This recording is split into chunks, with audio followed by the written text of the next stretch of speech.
Good afternoon, everybody. We are coming to you live from beautiful Park Grove Bowl in Cottage Grove, Minnesota. We are bowling. This is the second leg of the Locker Guy Bowler Decades Challenge, CBA tournament here at Park Grove.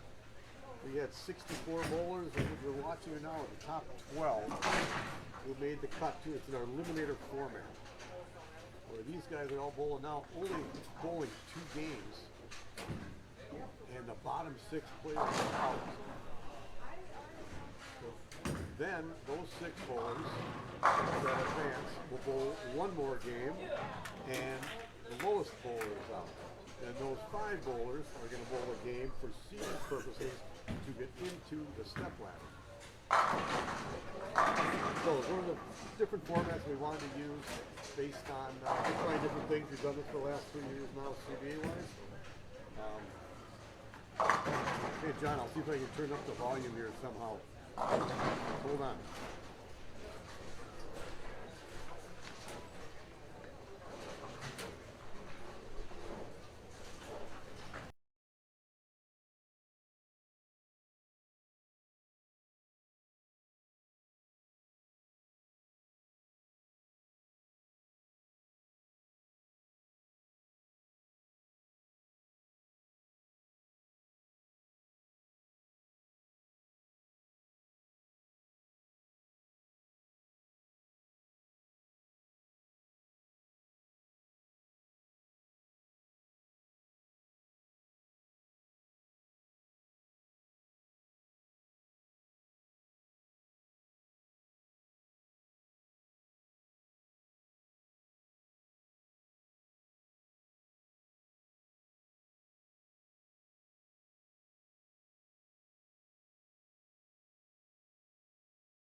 All right, can you hear me now?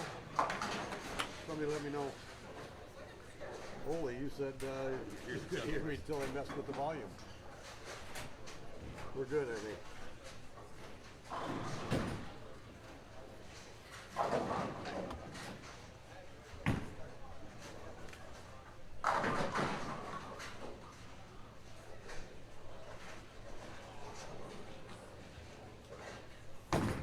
Oli can hear me, so that's the only person that can. All right, let's get back to what I was talking about. For those who didn't really know, we had 64 bowlers today bowling the CBA tournament here at Park Grove. This is the second leg of the Locker Guy Bowler of the Decades Challenge. And so what it is, the top 12 bowling here, 2 more games. 2 games, total pins.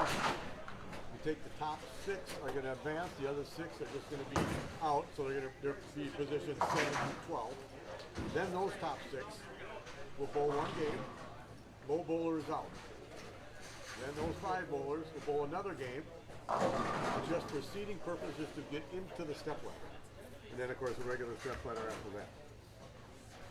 So I'll tell you who's out here bowling right now. You're watching Eric Scott, 19 and 20. He's bowling along with Will Matafee on the pair. Or no, actually, yeah, maybe he is. He is.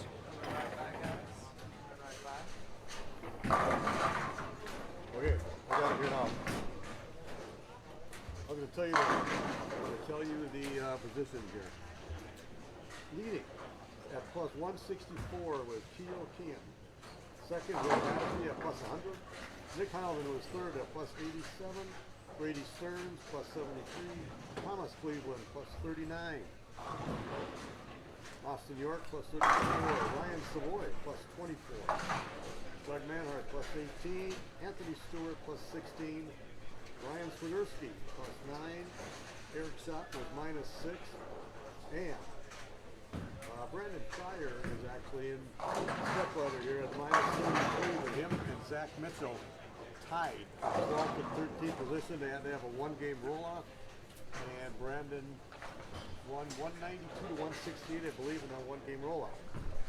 So that means Zach Mitchell was 13th. These are the next cashers.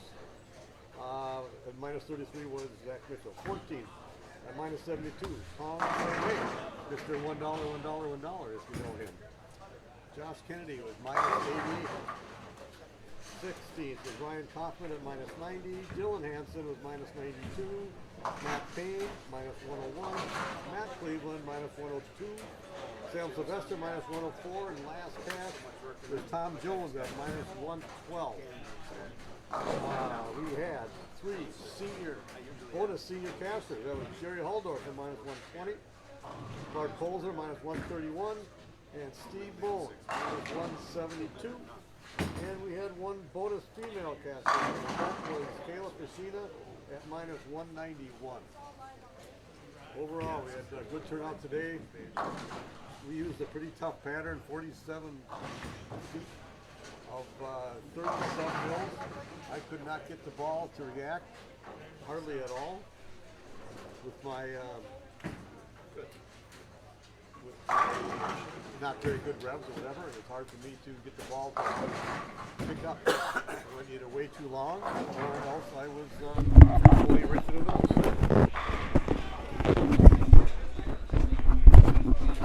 Some people can hear me.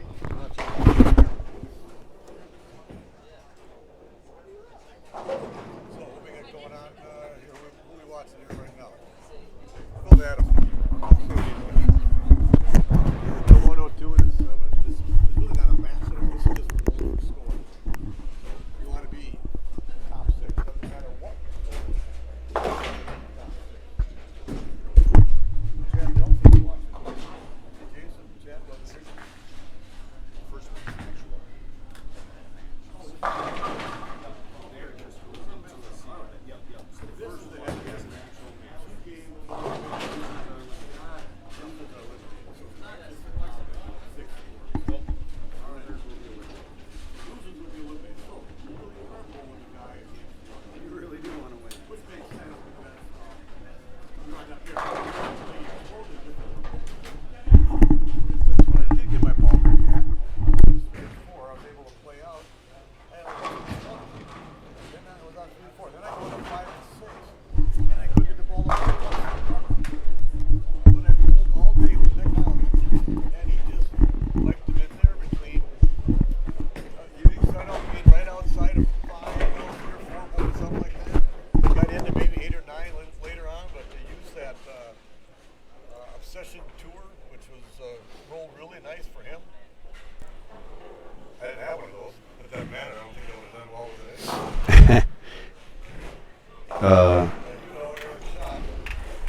Nice and close. Yes, that's what he said. Yeah, very close by.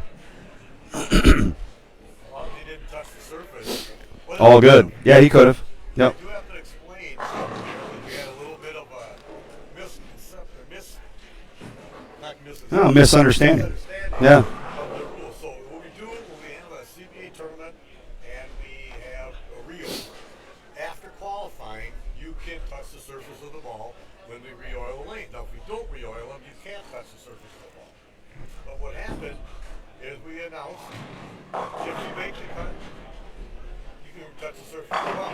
We had 2 bowlers tied for 12th and 13th, so they had to have a roll-off to see who was going to be in the top of the ball. Well, one of the bowlers thought he made the cut, had already changed the surface of the bowling ball, found out that he had to bowl a match, and he couldn't use that ball that he had touched the surface of because he still hadn't made the cut yet. And plus it was not on the reel. If you would have re-oiled, yes, Right. you could have. Right. So there's a little misunderstanding of the rule, and that'll never happen again. He'll understand that, and everybody else knows that rule now. Huh. So we have one mic good, one mic bad? My mic must not be very good, is what I hear. Is that better? Yeah, let me know if you can hear me. Yeah.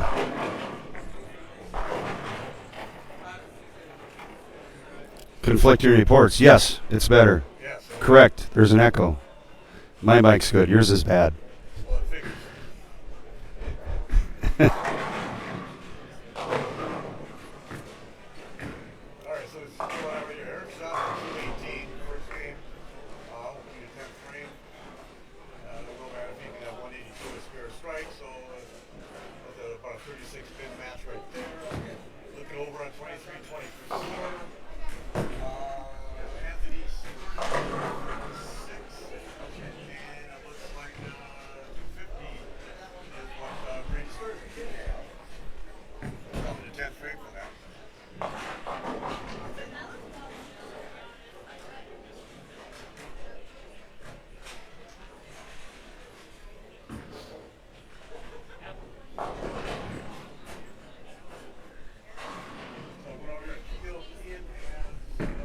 You could have 202.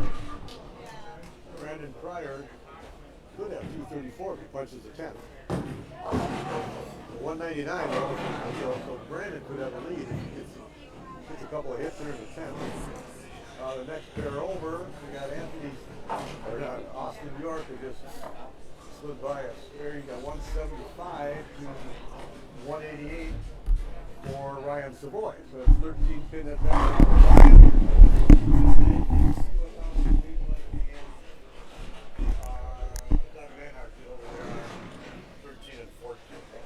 I can run and do a little recon. You're watching Brandon right now. Whoa, that's a lucky one right there. Gives him at least a 25 pin advantage, maybe 35 if he gets the strike in the 11th. Ryan Swiderski striking out there, last four for 170. Big Heilman could have 213. 47 over there for Brady Stearns. 46 for Brady He Stearns. started the first game, I started the second game, no matter what lane. So he'll have a 10 pin lead. Whatever the arrow is pointing. You start on the opposite lane. You start on We the got left that lane. double. Whoever starts, you start on the left lane. You can have a 35 pin lead with a strike here and a count ball.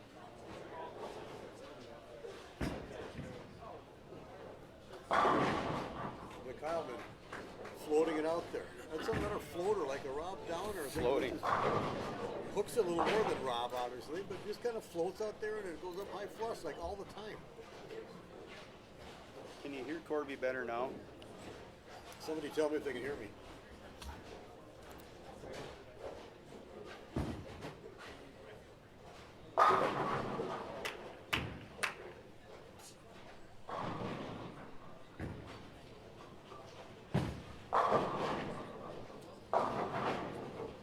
Six count for Brandon. We got a 31 pin lead.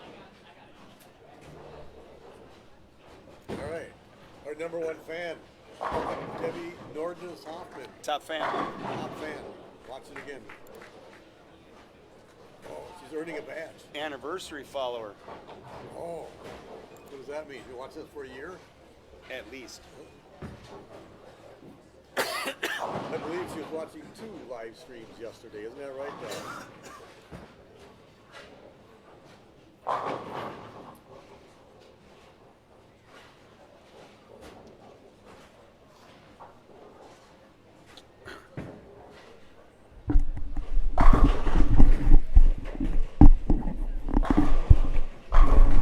Howard just finishing out the 10th frame. 8 count there for 211. He's got a 41 pin lead over Ryan Swiderski. It's advantage Nick right there because the way he throws the ball as accurate as he is, he's going to shoot 200. So Ryan's going to have 240 or whatever to have a chance.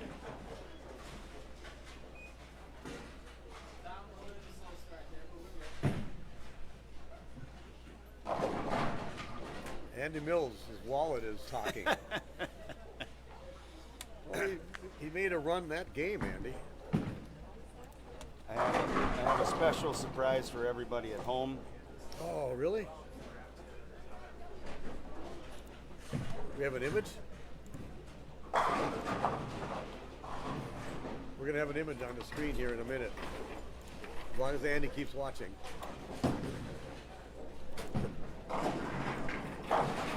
The world's best bowler, and Jason Belmonte. Just for you, Andy. Where were you today, Andy? What, too much bowling yesterday? Is that what you're trying to say? You couldn't make it up this way? Nick was glad you weren't here. I bowled with Nick all day.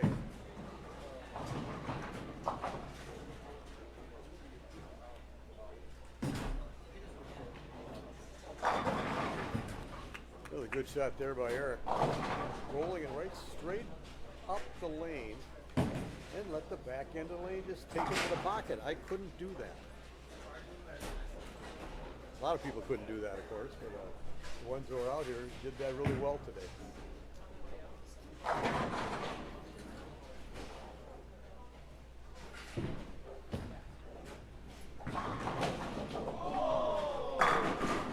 Just saw Austin York pick up a 2-8-10, just that frame right there by hitting a 2-pin, bounced to the right, hit off the wall, hit the 10, pin came and hit the 8. You got to get lucky to pick that up.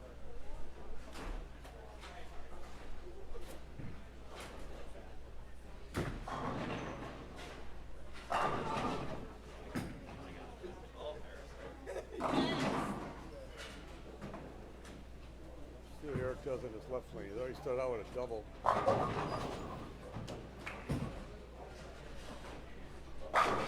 Just rolls up and goes high flush. Nice.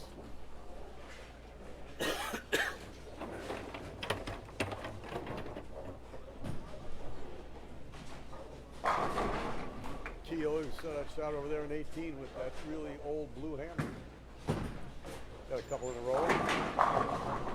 We got a really heck of a match on 23-24. Brady Stearns 246 to 236 over Anthony Stewart, game 1. They both started out with the front 3. Solid 10 by Will Matafee, who's had a little bit of trouble against Eric Schacht.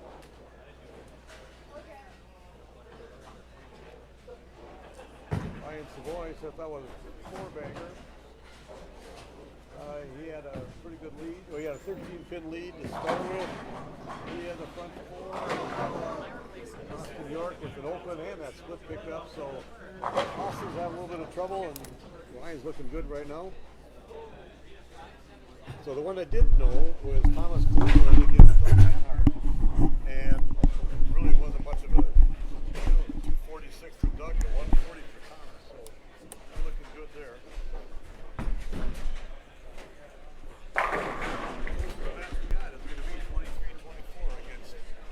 Stearns and Anthony Stewart. That bid right now for Brady. Bradley. We're calling him yesterday. Bradley. Was it Brandon Schacht? Results, I thought Just curious for everybody at home, can you hear me as well as Corbett now? yeah, let us know. I can't hear you.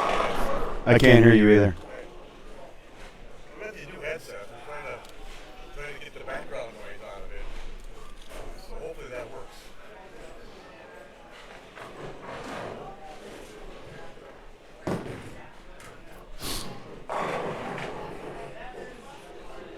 Will having all kinds of trouble. Will won a CBA here last year, I believe. One of his 3 titles last year. Right here, Park Road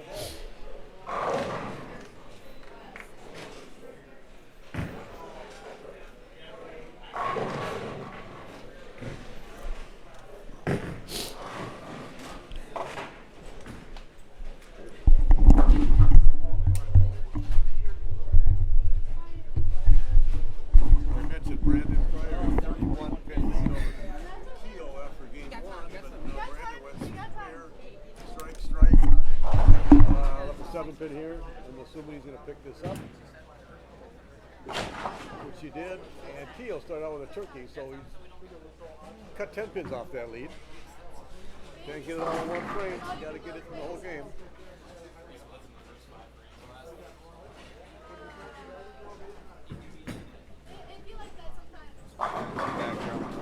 Anthony Fitzgerald, I know it's a shameless plug, but I'm going to tell it anyway.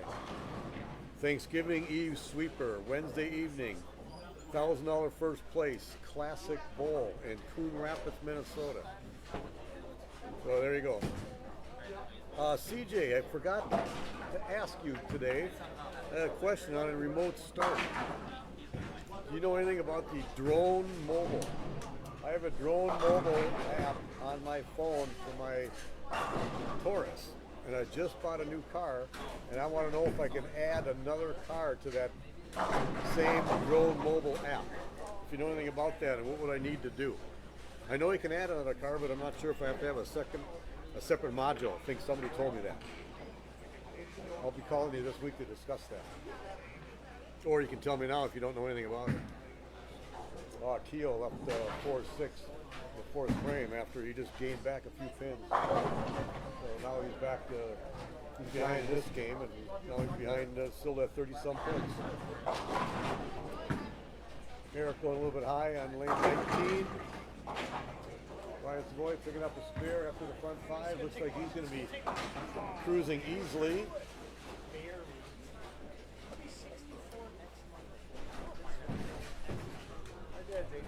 Not over yet, though. Ryan only has a 13-pin lead, but he's got, he's up by 60 this game, so good for him. Let's get back over here, 23-24, where we got the heavy hitters over there. Brady Stearns to the front five. Anthony Stewart went to front three, spare. Eric shooting at the 3-6-10, cross lane, got that easily. Brandon Kreyer up here on lane 18. We killed you the day before. You had like love in your body.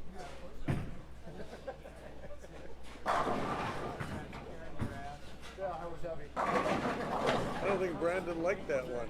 He had a lucky one a couple frames ago, and he had a lucky one right there. Good, and you saw.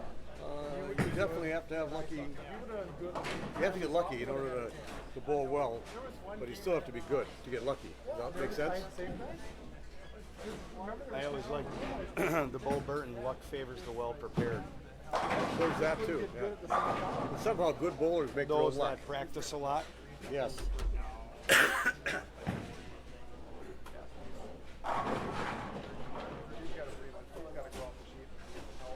Another good shot by Brandon. Up on his lead. 10-pin spare by Brady in the sixth frame. He's got a lead in that game, plus he got the 10 pins the first game, but it's still a match. I don't do this for the money. I do it.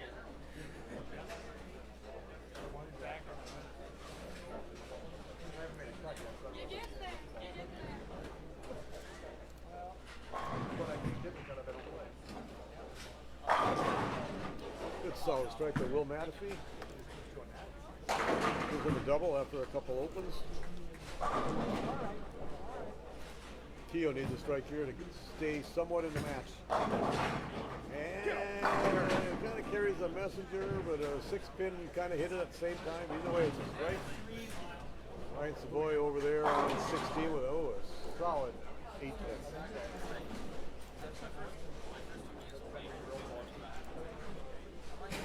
He didn't really need it, but you always want to carry those to not give your opponent any chance at all.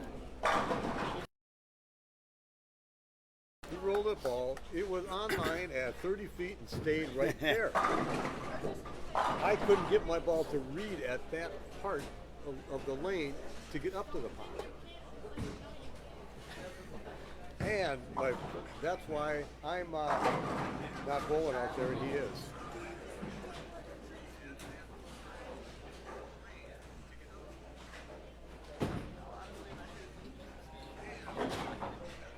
So you guys are still having trouble hearing me. I'm not sure why that is. talk to fighters. Well, don't really know, don't really understand why, but some people can hear me, some can't, I guess. 7-10 there by Eric Schacht, just a little light. Got worse.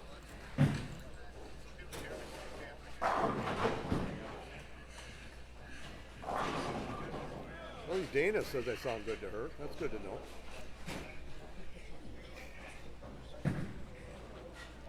There's a ton of background. Last night there was none. I'm confused. We're in Minnesota now. We're not in Wisconsin anymore. All right, let's go back over here to 23-24. After Brady spared.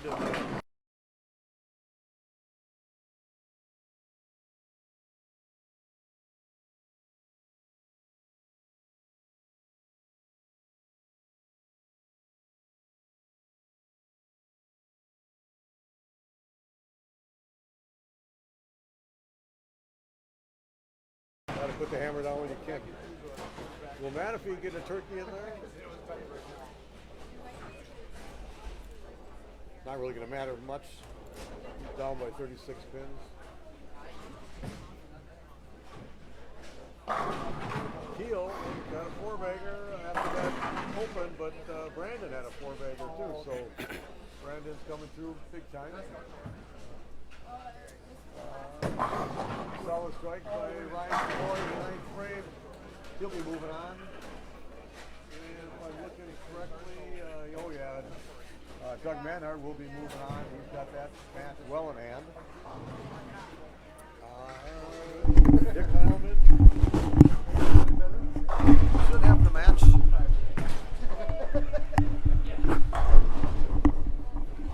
It's not over yet, but I think it probably will.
$46,236.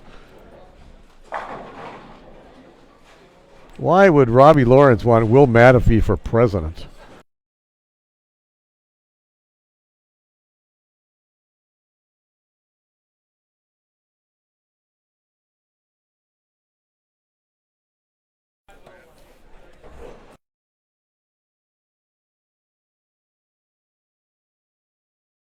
Oh, Anthony did not throw a good shot in the ninth frame for a big 4-6.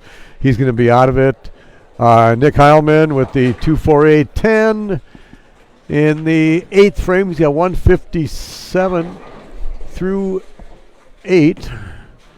Ryan Swiderski has a spare turkey.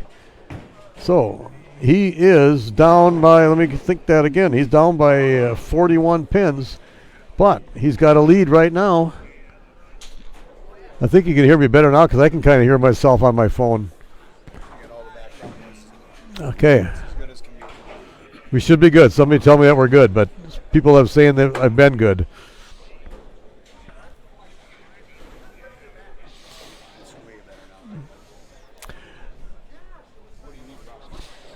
Okay, so Ryan Swiderski is up on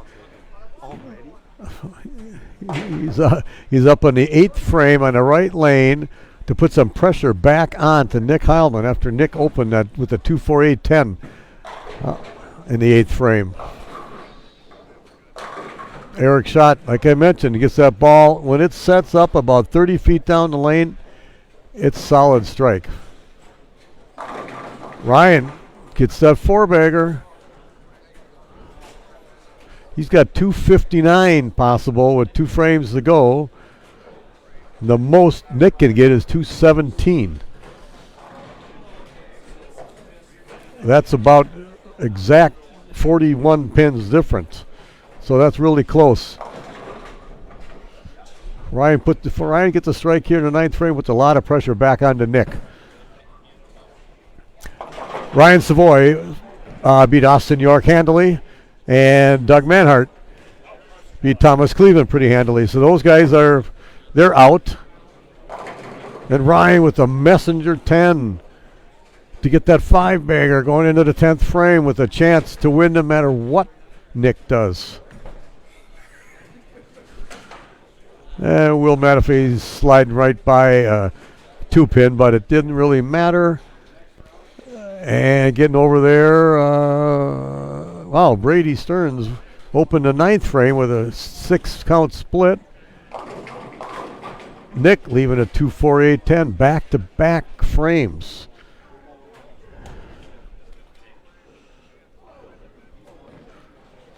Okay, sound is good now. We took care of some background noise. Jason took care of that, so we should be better. Justin, Jason's not right at the mic here right now. He's getting scores, but I gotta see what Brady does here in the 9th frame with a strike. Really needed that. Actually, wouldn't have mattered. He wouldn't have needed any more than that. And Nick Heilman opening the 9th frame, so he's in very deep trouble. Brandon Kreyer won handily. Eric Schott's going to win handily. Brady Stearns is going to win. The only one in doubt, Nick Heilman and Ryan Swiderski. And it's a 41-pin difference that Nick had on Ryan, but Ryan's got 259 coming possibly. And 195 max. So barring catastrophe by Ryan, he might come back and win that game.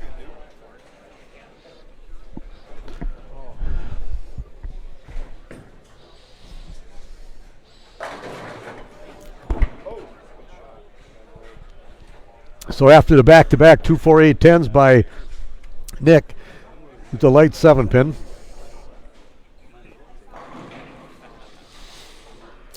Let's see if I move the camera over here to 21 and 22. You watch this Ryan Swiderski and Nick Heilman end of the match, because that's the only one that's in doubt here yet. Like I mentioned, Eric Schott moved on. Ryan Savoy moved on. Doug Manhart moved on. Brandon Kreyer moved on. Brady Stearns moved on. 185 max for Nick. He's with a 41-pin lead. Eric looks like kind of hurt himself on that last shot there. I don't know what happened.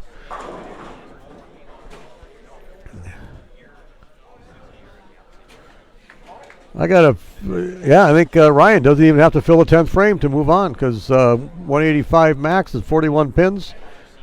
That's 226, and he's already got that.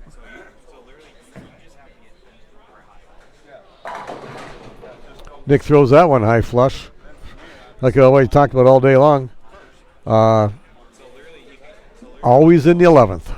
Always in the 11th.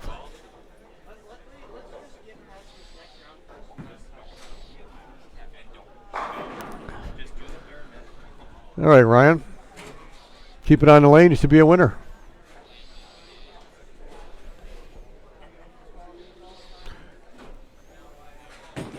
Whoa. Stumbled, but got the ball on line. That could be a case of a little nervous. He really didn't need this strike, but he's trying to get the ball off his hand, and he did. He got it right on line, and he took down Nick Heilman. Nick was doing well until Andy Mills turned it on. That's right. Andy Mills' wallet. Killer Andy Mills. His wallet was hurting. I wouldn't have thought that. When I talked about before this match, although I did say that I was betting that Nick was going to have about 200, so Ryan needed about 240 to win. If Nick, Nick didn't have the 200, and going to have 240 or 250 with a strike right here. Threw that one much better, and that's why he left the 4-pin.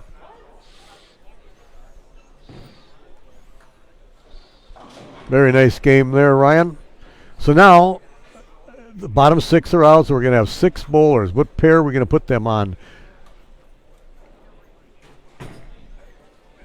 We'll have to figure that out. We should go right here, one of the camera things, of course. They all... all 6 bowl on the same pair, 1 game. Low man out. So top 6 bowlers bowl all in the same pair. The way it works is the highest seed gets the choice of where he wants to bowl. Then the second seed gets the choice of where he wants to bowl. And the third seed gets the choice of where he wants to bowl. And then the 4th, 5th, and 6th, so on. We're not sure yet. We'll have to flip a coin here. It'll be on one of these 3 pair, though, with the camera. I'd say we should do 19 and 20. It's right in the middle of them. That's why we're going to do that, I think. Call it heads. It's tails. I get to choose. 19 and 20. Now we know no matter what pair we use, one of the bowlers we're going to be on that had already been on that pair. So we're not favoring anybody. So Jason go down there and tell everybody what they're going to have to do. So like I mentioned, 6 bowlers move on. The highest seed of those 6 gets the choice of what position he wants to bowl. Top left, top right, middle, last, whatever. And then a second bowler gets a choice of where he wants to play. Third gets a choice of where he wants to, 4th, 5th, 6th, so on.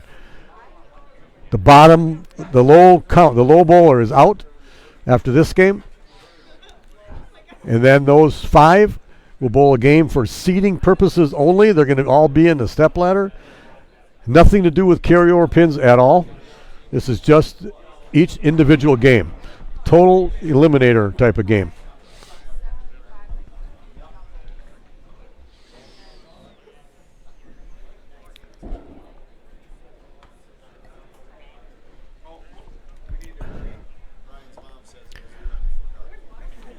So Ryan's mom says he has to be. Ryan Savoy's mom says he has to be home before dark. So we have to hurry and get this thing going.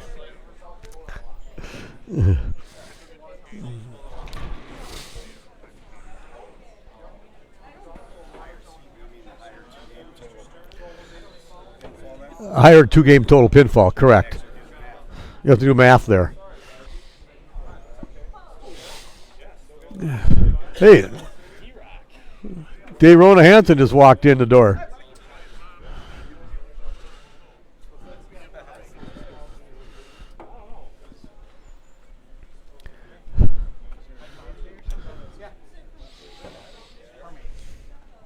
He's got to figure out the scores.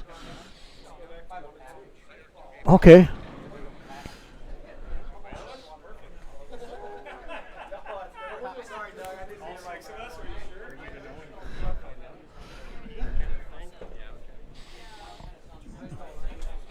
I'm going to shut the mic off here for a little bit while we figure this out. No sense in listening to nothing.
All right, can you guys hear me now? All right, we're back. I'm not scheduled.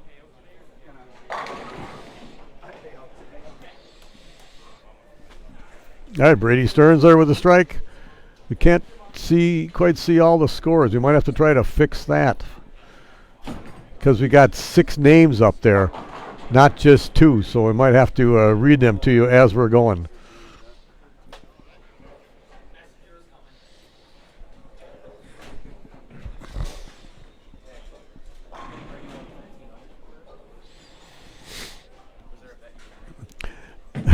John, Doug will move after his first attempt on that lane was maybe not the best, or he hadn't read the lane right, or maybe he tried to show Brandon where to play.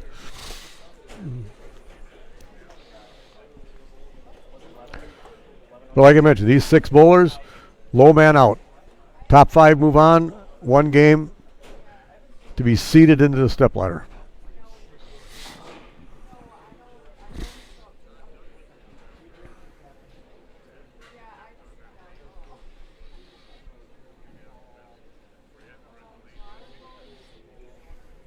Oh, I got you, John. I got you. I'll tell him to get out of the way of the camera.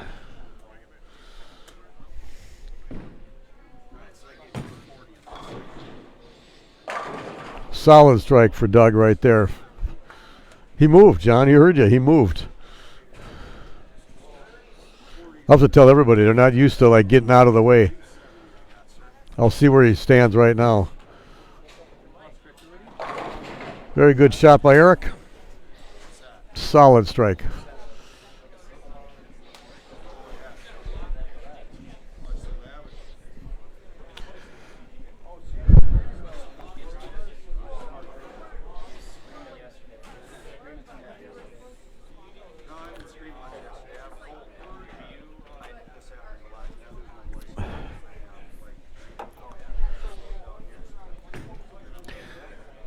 Brady Stearns kind of a light there when he tripped out the 2-pin. Just solid. How would he know to play there? It looked good off your hand. Oh yeah, the right lane doesn't hook as much.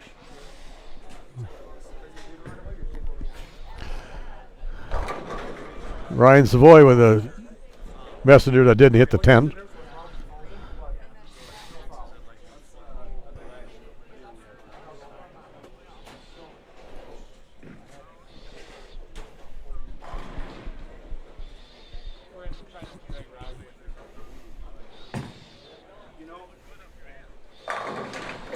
Good shot, Brandon. Way to go.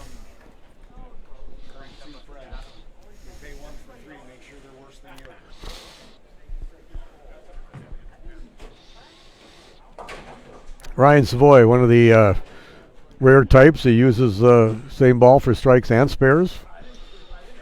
Does pretty good at it. Can flatten it out. Can throw it straight. Can hook it. Can do a lot of stuff to the bowling ball.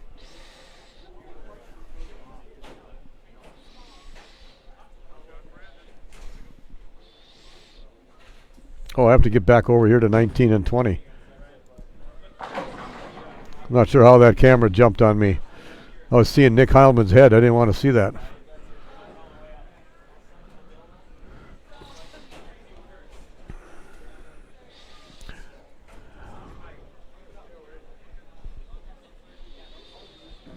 All right, I want to watch Eric's shot here. He's going to get that ball. He's going to roll right up about 4, 5, or 6, I believe. That was about 4 or 5, and it's high flush when it stands up about 35 feet or so down the lane, and it stays right there.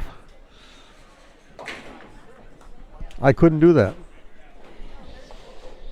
Hey, see you, Nick.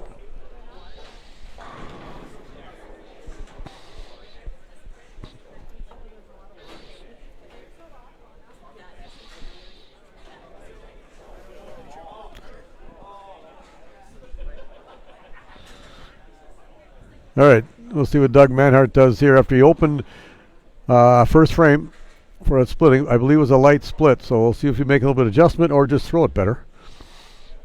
Usually that's the case. You just got to throw it better when they're tough. You don't get away with free hook. Oh, he threw it better for the 7-10.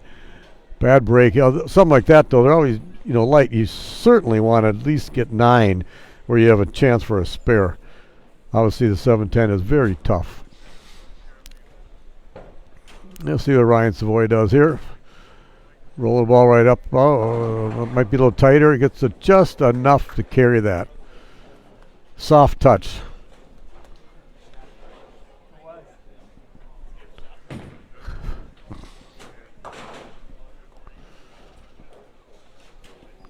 Okay, just, all right. My favorite beverage got set down right here next to me by Jason Hansen. Jahan, as people call him. Yeah. You're definitely going to have the mic. Okay, his voice is going away, I can tell. Yeah. He did a lot of talking yesterday. Jason was down in lacrosse, doing all for the Lacrosse Open. For about 8 hours he talked. Nice solid strike for Brady.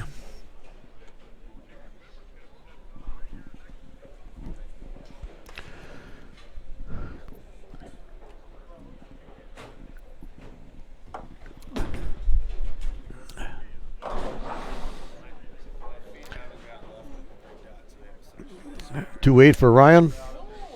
Should be an easy. Well, it's not necessarily an easy spare.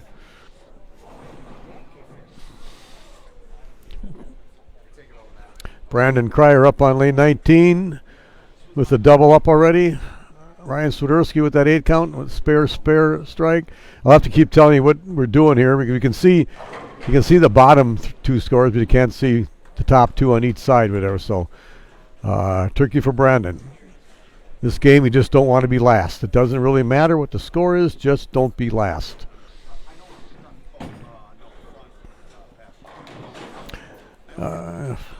Ryan missing that 2-8.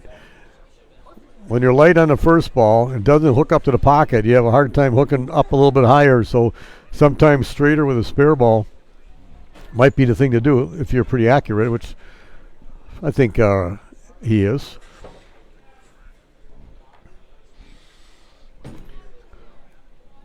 Eric Schacht going for a turkey, carries the 9 pin. Spare turkey for him.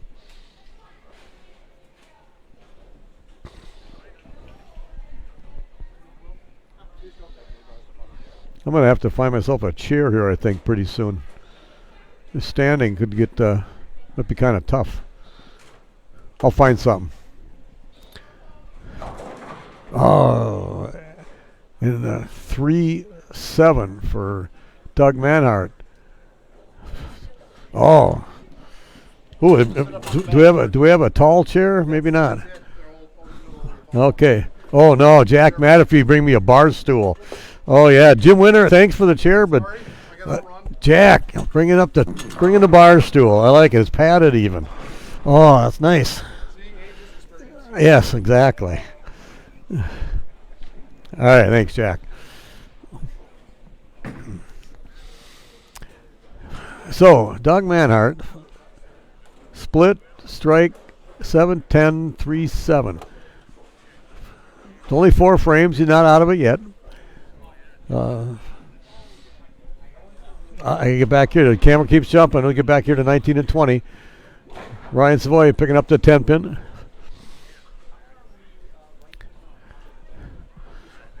Brady Stearns up on lane 20.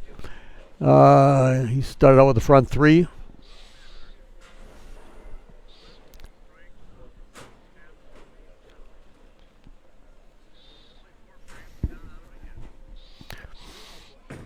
That was about 6 or so. Actually, I think he swung that a little bit and didn't want to because it hooked up high for him. See what Ryan does here. Solid strike for Ryan.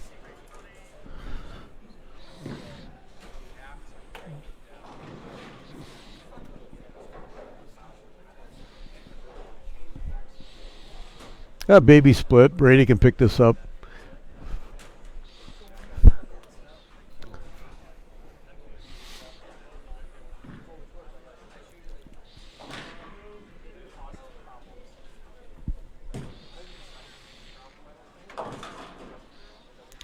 funny on that baby split. I had two of them today. Did it the same way where I hit that 3-pin right solid. All you got to do is be right at the 3-pin. But it's funny. You don't want to miss it to the right. Pretty hard to pick up if you miss the 3-pin to the right. You can't really bounce the 10 out of the pit. So you do have to hit that front pin. Sounds easier. Not a tough split, but it's missed a lot. Let's see what Doug Manhart does here. And still can't get the ball to hook. Oh, he's the 3-7-9. He's chuckling to himself going, wow, the ball's not hooking. For as slow as he throws it, you'd think he'd be able to hook anything. He's got to watch Brandon, who's hooking him easily. Oh, I don't think he liked that one. He didn't like that one. Pretty good luck there. I've seen 4 or 5 of them for Brandon his last 2 matches, so he's got it going for him.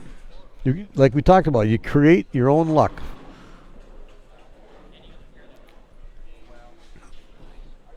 You have to know that you were lucky, so that just because you struck doesn't mean you shouldn't try to throw the ball better, or maybe a different part of the lane or something, because you got away with one. You can't do that all the time.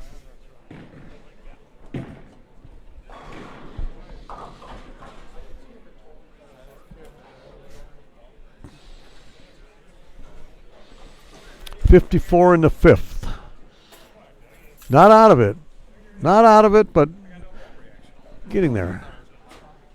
Oh, Eric swung one a little bit far right. He missed. Oh, you got the scores there now. I've just been telling everybody. Better yet. I like it. All right, well, he'll just keep it on the lane and spare here. Whatever, so Brady went high again. Now, I'm not sure if those two seem to be those last 2 shots. I thought he swung him a little bit. Thought he was playing a little bit straighter, get the ball down lane a little more. But those two evidently hooked a little more than he thought they would.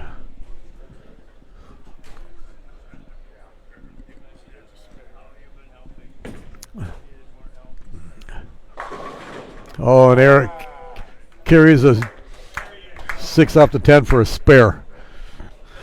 Or a 6 into the 10 for a spare. Nothing hurt. Not many people get a spare turkey and have 90 in the 4th. See what Brady does here. Oh, he picks up that split. That wasn't a bad spare shot for Brady. Here's Ryan Savoy. He'll keep the ball right in the pocket. Right up around 10. Rolls down lane. And then it still is enough to like flip. I couldn't do that. I've been saying that all the time when I've been talking here, but I couldn't do that.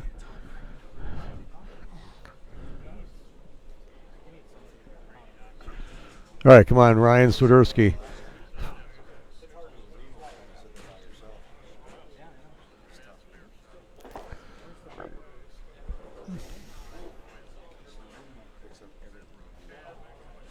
Oh, Brandon balking right there.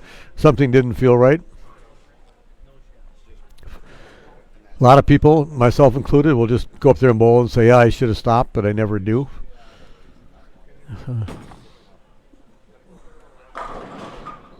Good shot, Ryan. All right. If Doug Manhart has any chance of doing anything, he has to strike here. He came back after that last shot. I was talking to somebody who says he has no reaction.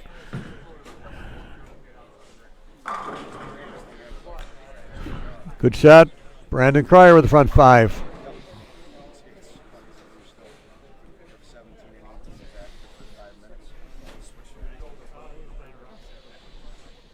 All right, come on, Doug. Make a match out of it.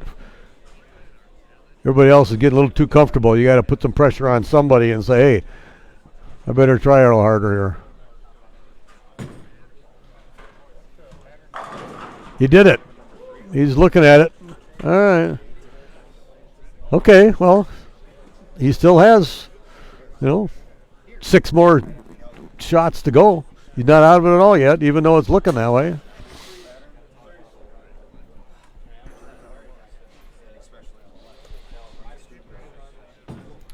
Yeah, Eric keeps it on the lane. He's pretty good. Ooh, a little high. Little 4-pin there.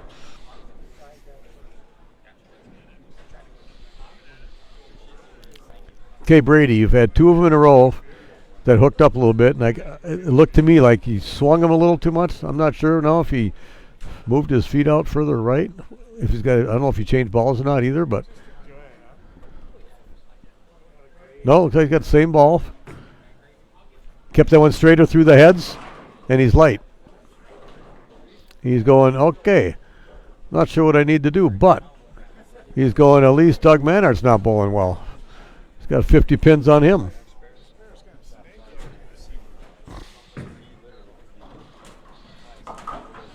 Easy spare. Eric shot right there. Yeah, that Vikings game is not very entertaining, is it? If you're a Dallas fan, it is. Oh, yeah. They might make a comeback, like Danny Schott, standing right here, said. They could make a comeback. 4th quarter Kings.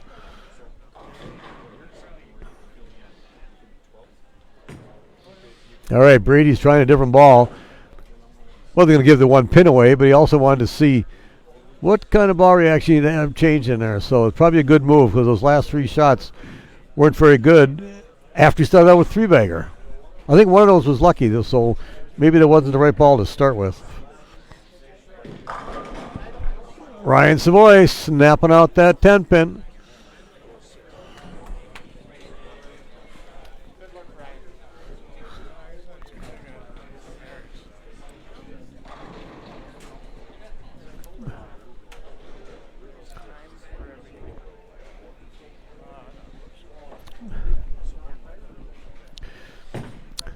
Brandon going for front 6.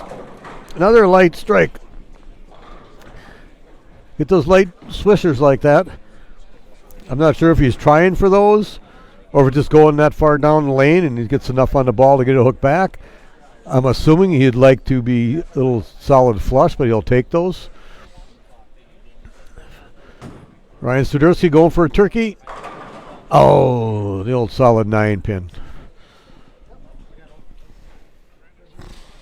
I didn't check and see what bowling balls, what people were using, but I talked to everybody when they were practicing. So we re-oiled after the qualifying, and I was curious to see how they were playing. Because they're playing much different from last couple of games of qualifying to the first, during practice after re-oiled. And everybody said it could be just a little more oil, the ball's going a little longer. And other than that, they were very similar. Everybody's playing out, which is really odd to me with the 47-foot pattern. You think you would have to be in a little more about, break point around 15 or 16 if you use the general rule of thumb, the rule of 31. But evidently it's not a lot of oil, I guess what they're saying. It was long, but not a lot, so maybe the play out, I'm not really sure. I couldn't get the ball to hook. Couldn't get it to pick up the roll soon enough. Couple pairs I did. See what Doug does there? Oh, comes in light again for the old 7-9. And if you have a guy like Brady Stearns, he's going, all right, good.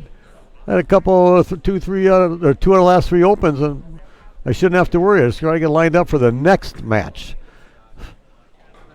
So, Ryan Savoy of the Messenger 10.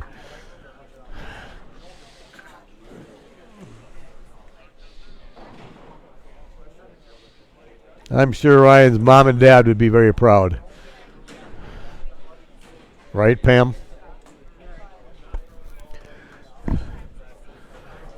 All right, so the 2 bowlers with the best look out there right now, Brandon Kreyer, Ryan Savoy.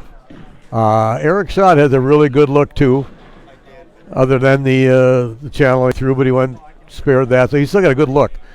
Just his score isn't as indicative of how well he's thrown it. After you get that, after turkey and you throw it in a channel, you lose a lot of pin count. And Brady going just a little bit high for the 410. He's going, okay, what am I doing now?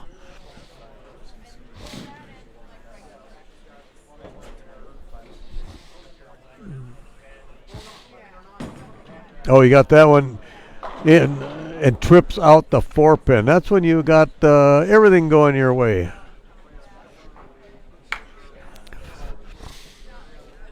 All right, Doug Mannock's going to try to get to about 140 this game. That'd probably be a goal of his. Plus, his other goal would be to get his head out of the camera, right, John?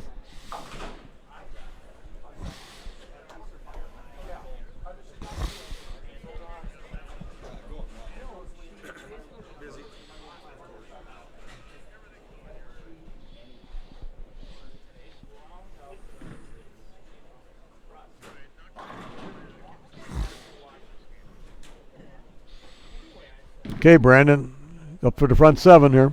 Taking his time. I'm sure he's got a pretty good pre-shot routine. Oh, he saw something on the approach. So take his time. Don't throw something when you're not ready. He did that before. I'm glad for that. So many times, like I mentioned, that I would just go up there. I'll fix that. Do something later. And it's not like he actually needs any more pins to move on, which he's probably going to move on no matter what. But just the fact that you want to keep the same routine, keep throwing it well, keep striking, because the more you strike, the more confidence you get. There's Doug getting the ball up to the pocket for a strike that time.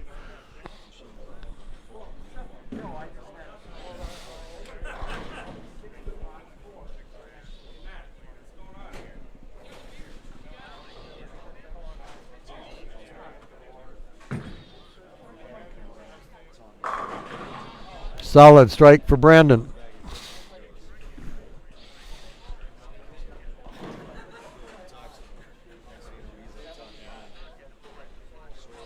All right, Brady. He changed balls last frame. And it was a little high for the 4-10. You know, he could have tripped out the 4 or something, whatever, to just get a 9 count, but makes you want to move a little bit. Makes you want to do something, whether you move a little, throw a ball a little harder, skid a little more. Went down the lane further, and now he's light. But he struck. Obviously, he liked the result. So he's getting lined up.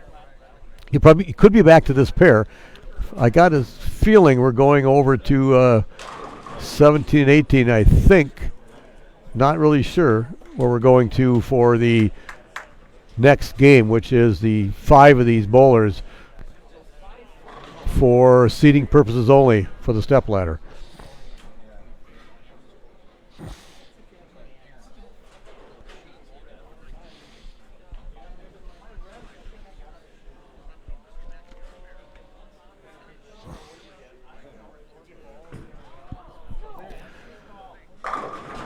Nice shot, Ryan Savoy.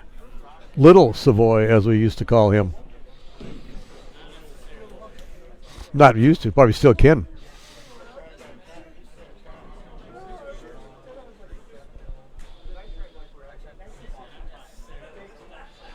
Okay, Brandon going for the front 8.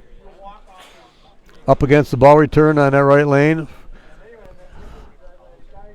Not exactly sure where he's hitting on the lane. Let's see if I can watch a little closer here. Pretty sure it's outside of 5, but I'm not sure how much out there. Hooked up nice, solid strike.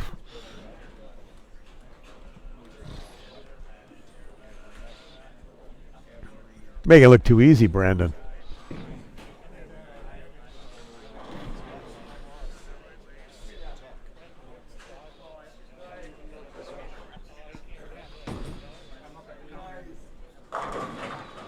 Okay, carried out to 10, broke up to 7-10. That's all you want to do. A lot of people leave 7-10s. People say, oh, I left a pocket 7-10. Well, 99% of the 7-10s are pocket 7-10s. So when people say that, why don't they just say they left a 7-10? Because we know it's in the pocket. But it's not flush in the pocket. It's light. Always light. Now, if you're playing for light hits, that's one thing. But if you hit light and you're playing to be high flush, that's a different thing. You missed. A lot more luck involved in this game than people say they got. Bowlers know when they throw the ball well. They could tell. They throw it well, and they know it's flush. If they're light, they know they got lucky.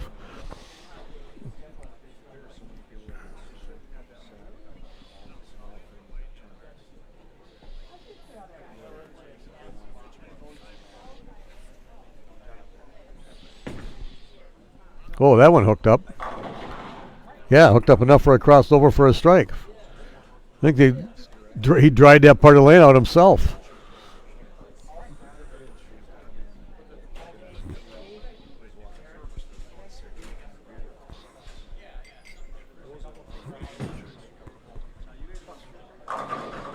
Oh, Doug gets the ball up to the pocket, but then just doesn't strike.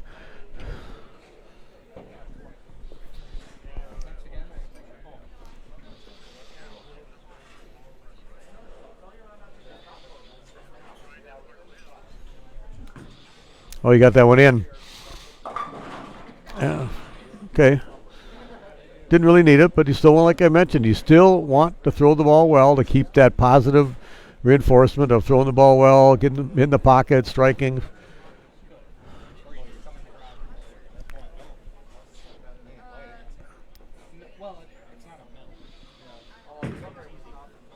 Okay, Doug got a spare. I mentioned a couple frames ago he's shooting for 140. So you need to go strike spare for 140. Not going to matter much because everybody else is already over that.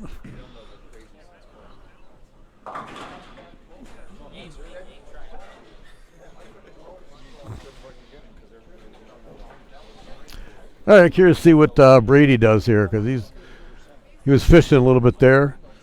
Changed balls probably to an IQ tour that he likes a lot and he uses a lot. No, it's not. It looks like the Rubicon, I believe. Oh, he had pins flying around there, but it didn't go high flush. It's still half pocket. So he's still adjusting, knowing that next match he's going to need more. The score right now everybody's shooting for is 150. Because that's the most that Doug Manhart can get.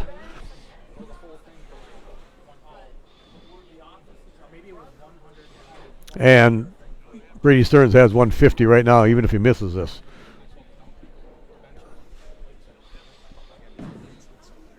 I didn't expect him to miss it. I figured he'd pick it up, but. So, Doug will be low man out. Good bowling by Doug, though. So, he was high for the first two games of the first round was 2 games a match. So he had the choice of where he wanted to bowl, what position. He chose to be in the A position, which was the leadoff and finish first. So he's going to have 127. And he was just light enough, about 6 shots. 1, 2, 3, 4, 5, 6 shots light for splits. That's amazing. Ooh, Brandon didn't like it. Doesn't like it. It went solid flush. I thought I read somewhere where Brandon said he was the unluckiest bowler in the country. Well, I don't see that today. So there are the few lucky ones right here. He knows that.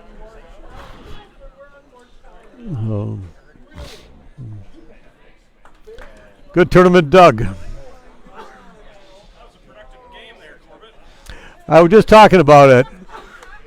6 light shots for splits.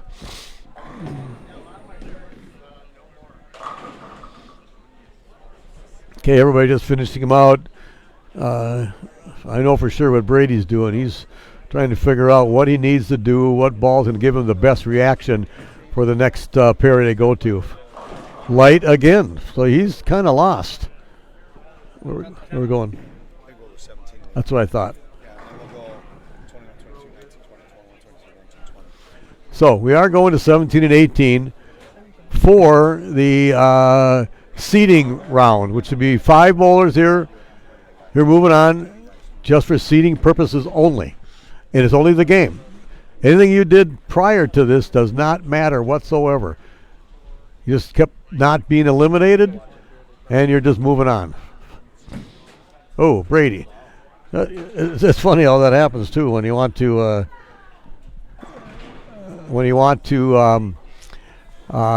try something else, say in the 11th frame, whatever. Then you just kind of miss a single pin. Took care of that. He's listening to me because that's what I do all the time.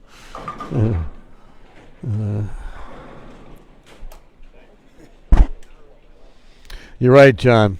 Brandon cannot say that he is now the unluckiest bowler in the world because it's on video that he is. This game, of course, has been lucky. Tell Kurt thanks for bowling again yesterday. Oh, Jason says, Kurt, thanks for bowling yesterday. Can't talk much. All right, come on, Brandon. Let's finish this out. See what you can do here. Come on. All right, very. Now that was good. Threw that one solid. Rolled it right up there. Let the ball take over and solid strike. Trying to think how many father-son 300s we've had in CBA competition. I'm not sure. Let me think. I don't know if Carl Polzer has had a 300. We do have Todd and Ryan Savoy, of course, who have had 300s in CBA competition. We have Denny and Eric Schacht, who have 300s CBA competition. Let's see who else. No, father-son duos. Jack, have you had a 300 in CBA? Oh, too bad, Brandon. Good run, good game. Too much pressure for Mom. Mom, you're not even bowling. You're just watching. All right, very good game, Brandon. So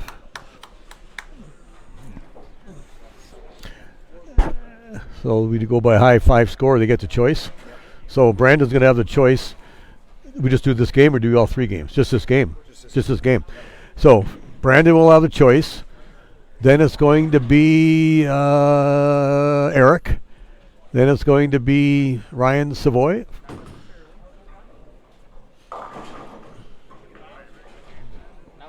I knew that was going to happen, Darren. I did right after he didn't strike. Doug did not have a choice. He took choice, whatever. So we're going to 17 and 18, and all five in the highest score. This game gets a choice. So we got Brandon first, then Eric gets to choose, then Ryan Savoy, then Ryan Swiderski, and then Brady gets the last spot. Did you get that? You got the scores? No. I'll get them. 287, Brandon. 224, Eric. 203, Ryan Savoy. 183, Ryan Swiderski, and 170, Brady Stearns. Manhart is 126. Could just well at 169. He was low. All right, Jason's going down there to tell everybody what they got to do. I'm going to move the camera over here to 17 and 18, and they'll get started right away once we add the bowlers up to the on the scoring. So after this, we are going to go. What do you say? 21, 22. So this is top five here. Just seating purposes only. And then we go to step ladder. And then the first step ladder match, I think he said 21-22, then 19-20, then 21-22, then 19-20.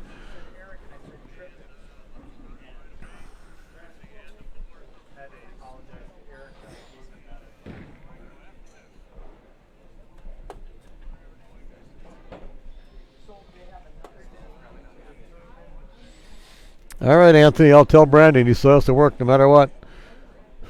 He didn't finish it.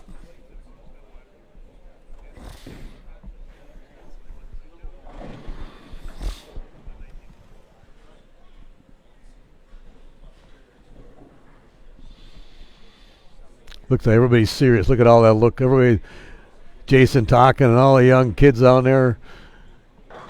Hey, Eric Schacht's the oldest of those young guys. Wow, when Eric's the oldest. You know it's a young group. And then Ryan Savoy is probably next.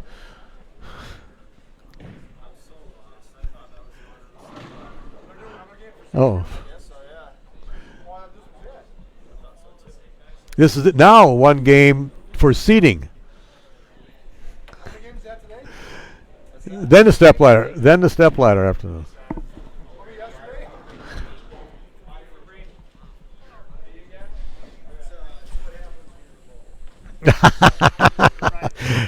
Brady doesn't know ever what happens when he's low because he's never been low. We need to add some more players up there. Get 5 players up on 17 and 18. And let's get started with this so we can get on to the step ladder. Everybody's confused of how we're doing this because it's a different format. I'm going to mention this again. About 3 years ago, and I brought this idea to Jason about different types of formats. Because we would have our typical format for years and years. Well, way back, we started out, everybody bowled 10 games on Saturday. We used to have an A-B squad. And then the top 12 came back and bowled on Sunday, 12 games of match play, and then a step ladder. We had that forever. And then we started having one-day tournaments. But we didn't want to bowl 16 games or 18 games in a day all the time. So what we cut the qualifying back to 8 games. And then we would always take the top 12 or 14 or 16 or whatever it was based on a number of entries. But we still only bowled 6 games, kind of, luck of the draw match play. So you'd bowl 8 games, then you'd bowl 6 more, and then the top 5 would bowl step ladder. So we did that for quite a few years. And it was getting to be kind of old. So I brought the idea to Jason, let's try some other type of format. We didn't really know what kind of formats. Well, one of these was the limited. So I sponsored 3 tournaments. 3 of ones that were maybe got, say, normally less entries. I don't know if that was the case or not, but September, November, February. We decided to pick those 3 tournaments, and we changed the format for these 3 tournaments and to get a little bit different type of thing, and other people can win. You don't just have to be the best all day, even though maybe that is a way to do this in a scratch organization. Whoever bowled the best all day maybe should be winning, but we wanted to give other people a chance. The only way to grow any kind of organization is to give other people a chance to do something. So that's why we changed it to that. And so what I did was we bowler of the decade is what we call it. Anybody in their 20s, actually the 20s and under, so even if you're in your teens, because there's not a lot of them bowling. So we did it 20s and under, then 30s, 40s, 50s, and 60 and over. Even if you're 70, you could be in that category, that bracket, that decade actually we call it. And how you do based on the 3 tournaments in that decade amongst bowlers your age group, you got $250. So that was 5 different decade groups, and then those 5 would bowl off at the year end for the locker guy bowler of the decade champion. He got an extra $250. So something else, a little bit like a tournament in a tournament, if you want to say that, just to give people another way. And I want to help sponsor the tournament. The CBA is something that I've been involved with for a long time, so I just wanted to make sure I did what I could to keep the thing going, give back to the game that and this organization that's been really good to me. So that's why we did this, and I think it's been working out pretty well. So let's get back to the bowling here now. Brady goes light for a 2-4-8-10, and Ryan on the right lane for the super washout. Could be tighter, probably a little tighter. We'll see. So we'll see how everybody does here. And Brady not even hooking it up there high enough to get to the 2-pin. So he's going, wow, now what do I do? Well, he's not asking me, I tell you that. Ryan Savoy throwing the back up. I told you that guy can do anything he wants to the bowling ball. And right there is a good case point. Just take the same ball he's using, which is the mode of I forgot right now. I just forgot it, but I like that ball a lot too. Throws it back up. He can hook it, throw it straight. He has a urethane ball too that he uses. I know he won a CBA a couple years ago using the urethane ball. And everybody else is right. Brandon goes, oh, they're the same to me. You know, even though he didn't strike, they're the same. Throws the ball in the pocket. He's got the best look.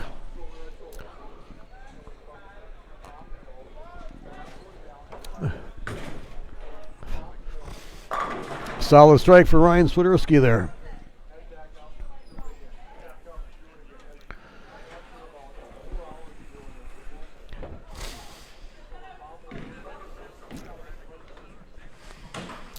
Well, Brandon hasn't had to throw a spare shot for a long time, so he's going off.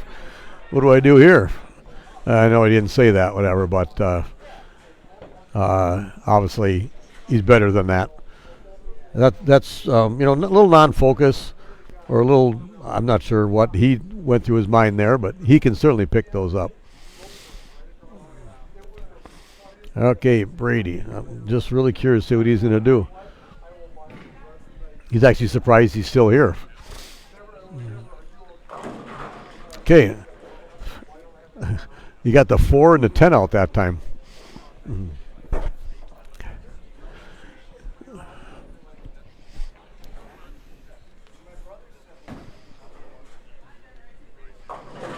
And Eric looks like he's hobbling a little bit on his left leg there. I'm not sure if I wouldn't know any better.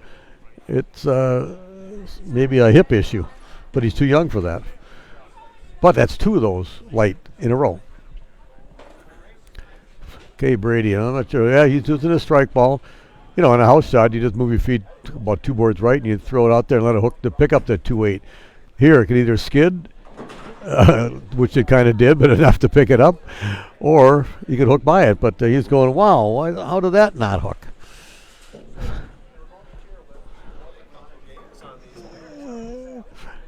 Now you're bowling like I did all day, Brady.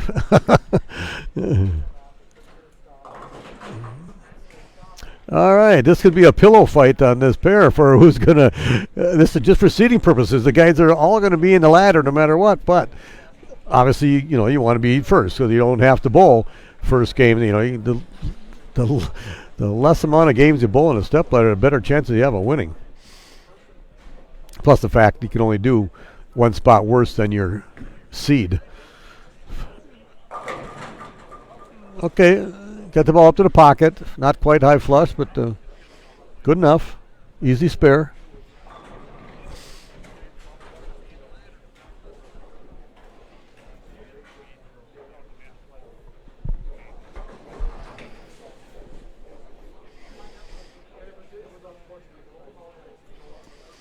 All right, Brandon. Looks kind of like a half 7-pin last frame. Don't know how well he threw it. He knows that, but still he was in the pocket. It's not like it was a bad shot, whatever. So, okay, there you go.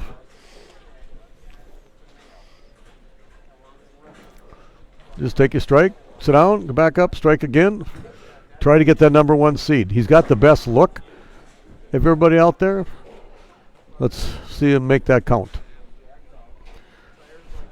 So being that we didn't have another father-son 300, how many father-son duos who have won CBA titles? It would be Todd and Ryan Savoy, and it would be Denny and Eric Schacht. Then, if you want to take it a step further, father, son, and uncle. You got Denny and Eric Schacht, and of course Denny's brother Terry. Then you got Todd and Ryan Savoy, and Todd's brother Denny Savoy.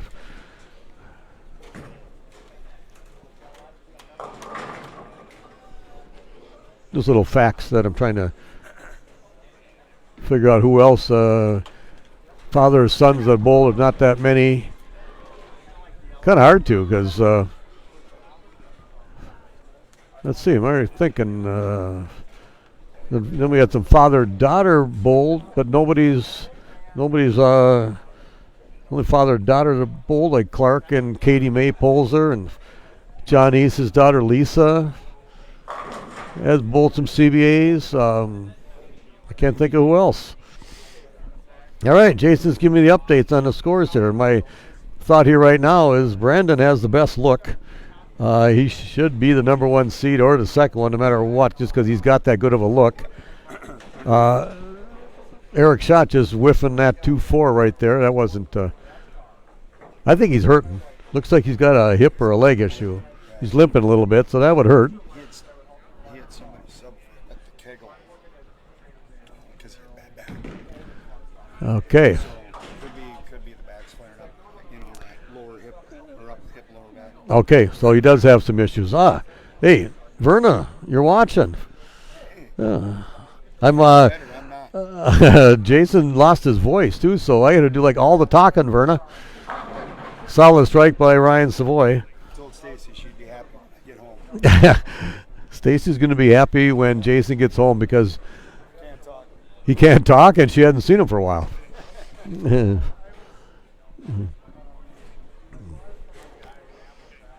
Let's see what Brandon does here. Okay, that was like his worst shot of a game and a half or whatever. So it is, Terry says it's Eric's back. Like you had said, Jason, it's his back that's flaring up a little bit.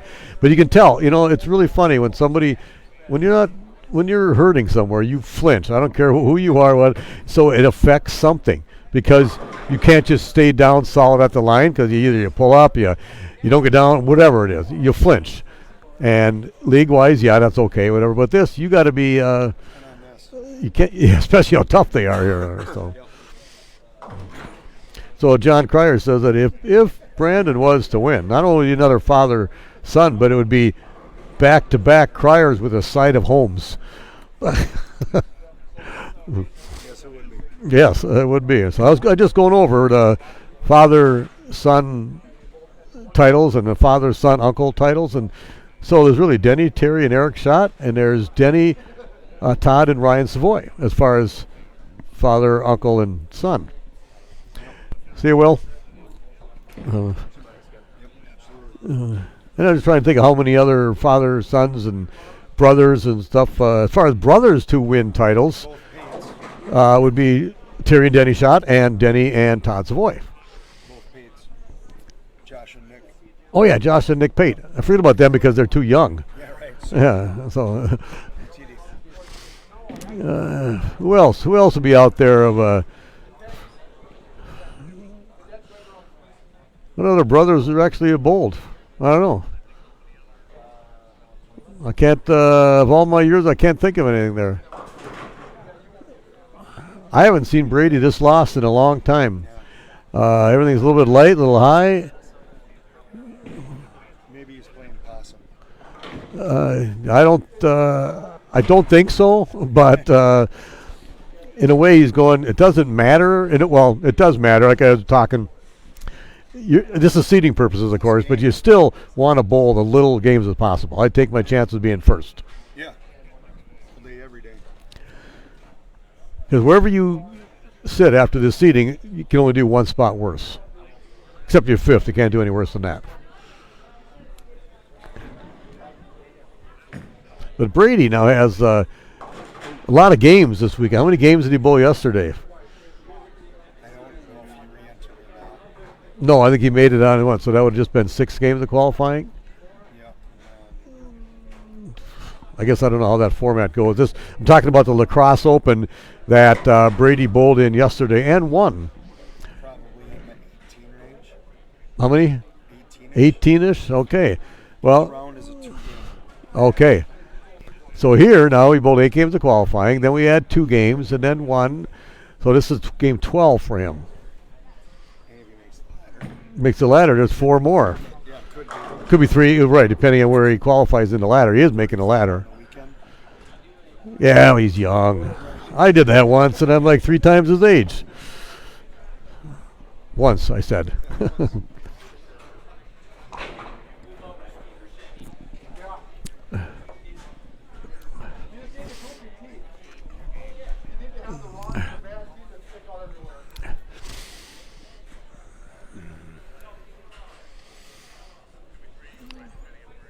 It's kind of anticlimactic here right now because Everyone's in. everyone's in, and And they're not bowling well. You're not bowling well, so it's.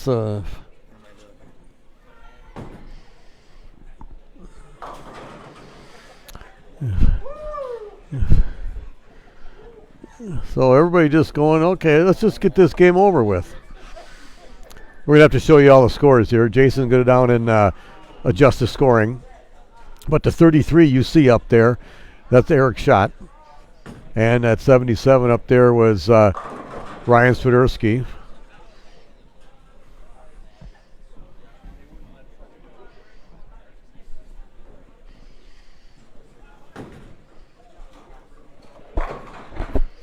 All right, 85 and the fifth for Ryan. Spare here would give, Eric would run 70 in the fifth depending on count. Brady could possibly have 70 in the fifth if he fills this frame. Ryan Savoy could have, he's clean so far. And then we got Brandon he hadn't opened, so yeah, he's, so right now, the leader in the clubhouse is Ryan Savoy in frame 4.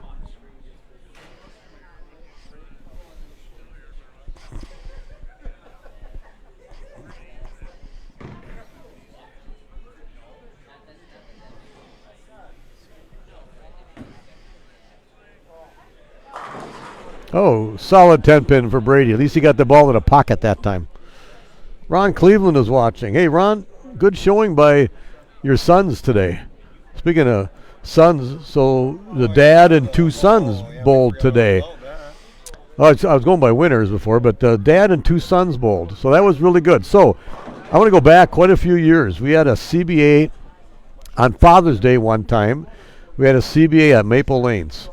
And Luke Volklander, Mark Volklander, Dave Volklander, and there was another Volklander who bowled because it was Father's Day. So they had Dan, right? So all 4 Volklanders bowled because what else are you going to do on Father's Day when there's a bowling tournament? You bring your dad and kids. Brady Stearns. They had bowled together, or on the same tournament at one point. Dave Stearns, Brett Stearns. Correct. There's another uncle who has bowled, right? That was Bob's or Brady's uncle. Actually, Bob Brady Scott. Scott too. Scott bowled too. Yeah, there's a lot of, okay. Carl and Clark Polzer and Katie May have bowled. Well, you can tell there's Eric George used to bowl. I think he was second a couple of times. Scott and Brady. And Rod Neuenschwander. Well, Bob's the Oh. of all 3 of them. That's correct. Yes. Right. Yes. Okay.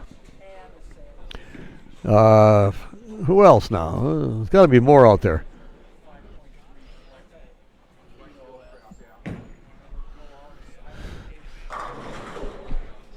Tony, what do you mean by "let's go, Brandon"? I want to know where are you coming from? We heard that last night. Too. Brandon Hansen was I saw that. I'll stand where you can see the comments. You should keep holding. Just low man out every. Yeah, we should do that. Well, that's what we're going to do. Low man is out after every. Well, not quite, though. We're only going to have 2 people bowling a match after this. Oh, that'd be another format. What if we had the 4 guys bowl low man out, then the 3 bowl low man out, then that's another way of a total eliminator thing. Oh, man. We could do that. This open format is good. Was that? I said the format from last night is good. Yeah. Each round is a reseed, cuts to half. Reseed, You cut to half. And then That- step at a time. That's a lacrosse tournament that Jason's talking about.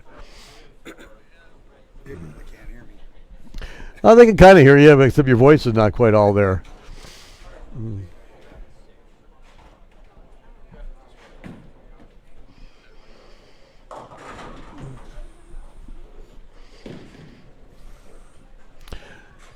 Okay, well, after I got done saying that Ryan Savoy was the leader in the clubhouse, he's went and split and he opened. So Brandon Kreyer is the leader in the clubhouse right now.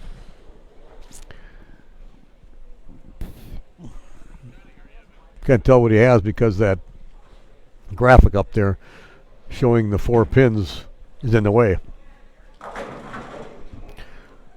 Another light swisher. he has that ball working really well. I'm not sure what kind of ball it is. I'm not totally familiar with all the hammer, deviate stuff, whatever that he's using. So I do know one thing. I'm pretty sure he drilled it himself. Laid it out, drilled it, all that. All right, let's give you some score updates here. 77 and a 6 for Eric. 85 in the 5th with a strike up for, that would be Ryan Swiderski. 85 in the 5th for Ryan Savoy, who's up right now. Brandon with a turkey, he just took over the lead for sure. Ryan a solid strike saying, not so fast. I'm not going away yet, even though he's down by 20 pins from him. And Brady Stearns with 70 in the 5th and a strike up on the 6th. So we're still jockeying for position. So Brandon's using an Ebonite 1 remix. Okay, here I thought it was Brunswick. I thought it was Brunswick or Hammer Deviate, and it's Ebonite 1. Oh, yeah. That's what I don't know. I don't know half the. I don't even know a quarter of these bowling balls anymore. I had So that last night when any of the Brunswick guys were on TV. right. Somebody would be like, what ball are they throwing? And I'd be like, I don't know, there's 7 brands. There's so many balls, I have no idea. Yeah, and I'm a firm believer now. It's not really the ball. The layouts that you use and what matches up with you and the core and the surface. Every bowling ball manufacturer, they all make good bowling balls. Now some are obviously better than others. That some have lasted a lot longer if you go way back, like the Phase 2. But they're all good. And if you get the right layout and that right ball at that lane, it's going to be good. So in a way, it doesn't matter much anymore, I don't think. The bowler makes it, yes. So, and that's why, bowling ball manufacturers want the best bowlers on their team or whatever because they make that ball look even better, and that's how they sell bowling balls.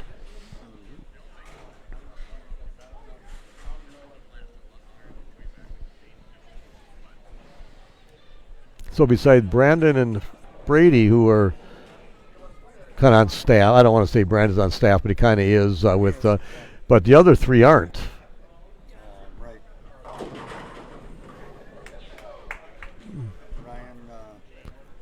Ryan, and Eric, and they're just using like hand-me-down stuff. Look at the ball that Ryan Savoy is using. It's an old Venom shot. the Venom Shot. I couldn't think of it because I liked that ball. Yep.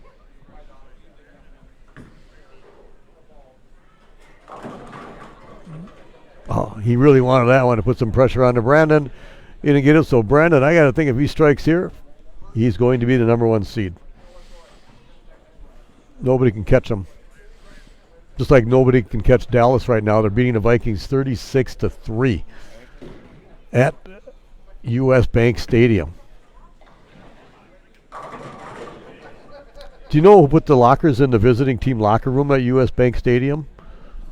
The locker guy. Oh, yeah. They did. That was a fun project. I got to see that project from basically, I want to say the ground up. You had to, when we walked into that place, you had to walk up about 40 steps to get to the main entrance, and then you had to walk down 90 steps to get down to the lower level where we were.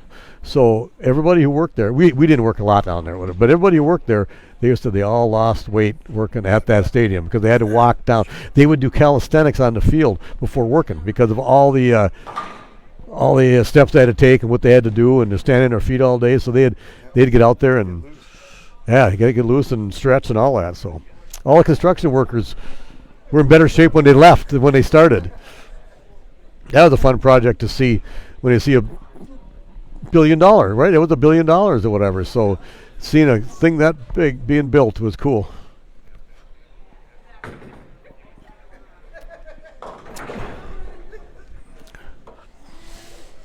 I fully expect to see a little better match when we get to the head-to-head, because this is Anticlimactic. it is, yeah. So maybe we should rethink this. Everybody being in makes it anticlimactic. But maybe the game before we skip this game, and not only do you have to be not low, but you want to be high on, because that game with the 6 on the pair might be worth more if you want to be seeding at the same time. Right. It'd save a game, and it would make that game more important. Because this one is, now you want to be first, but if you don't, you know you're in. Yeah, everybody knows they're in. Yeah, so.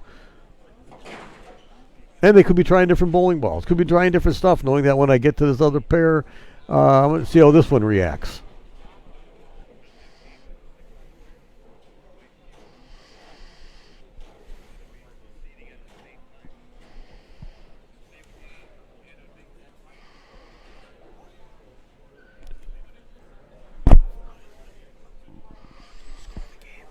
Oh, boy.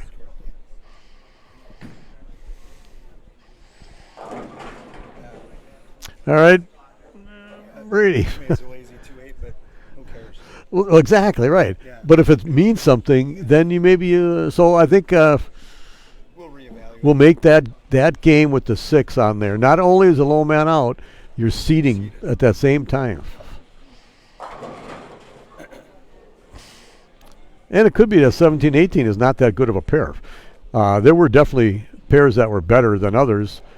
Well, for me, the ones that hooked more helped me.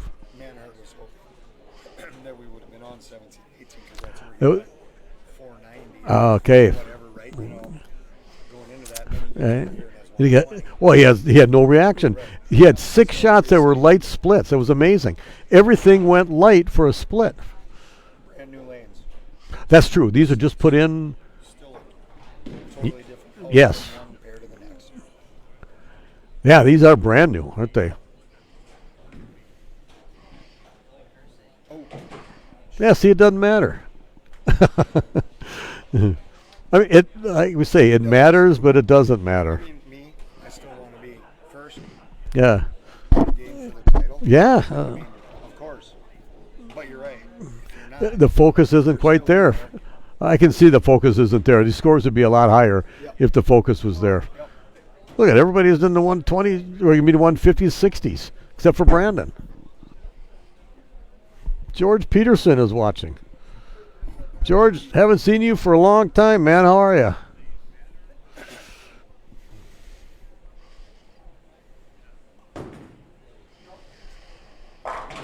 I bowled with Ryan Swiderski when he made his first cut at Bogarts. It was a year or so ago, whatever. So, seems like just a nice, friendly young man.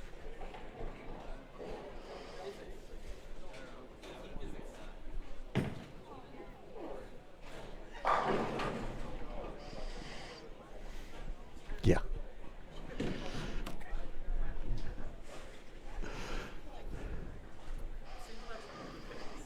I wasn't paying much attention there, Ryan.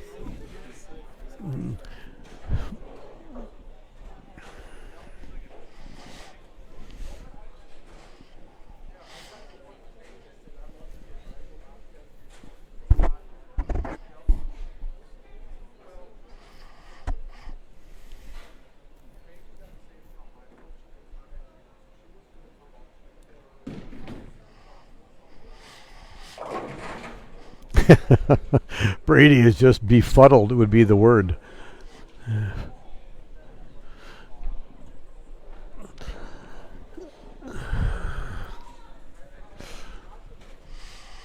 All right, come on, Eric. Now these guys are going to start trying a little bit harder, getting close to the end of the game. Now I said, okay, I better, it's like the end of shadow balls. All of a sudden you want to get lined up.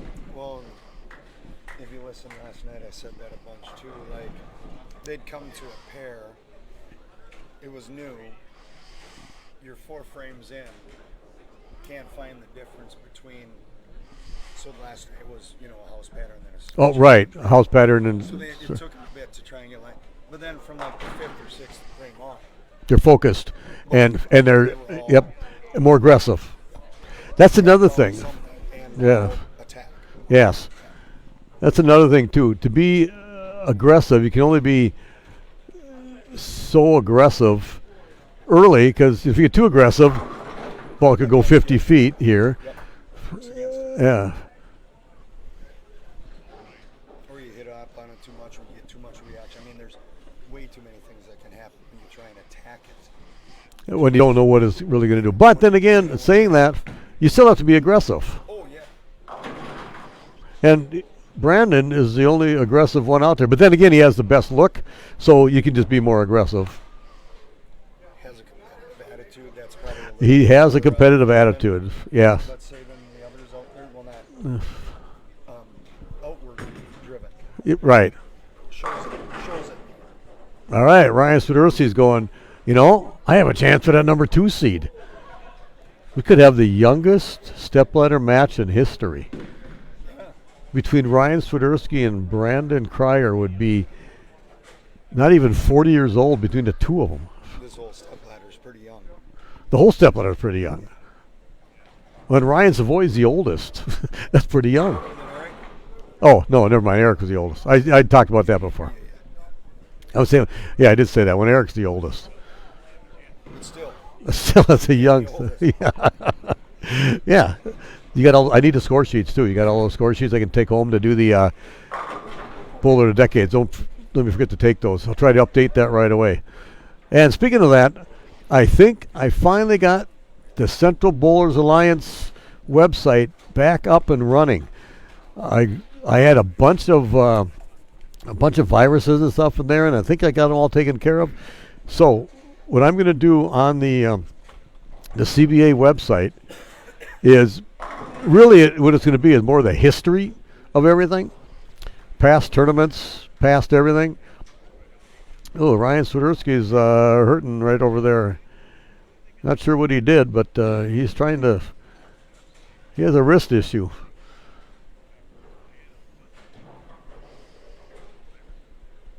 I'm not sure what's going on, but he's having a hard time getting some feeling in his wrist. I'm not sure what he did. Either way, it's kind of hurting. Let's see what he does here. I don't know if it's a cramp. Sometimes you get a cramp in your wrist. Looks like that's probably something like that is what it is.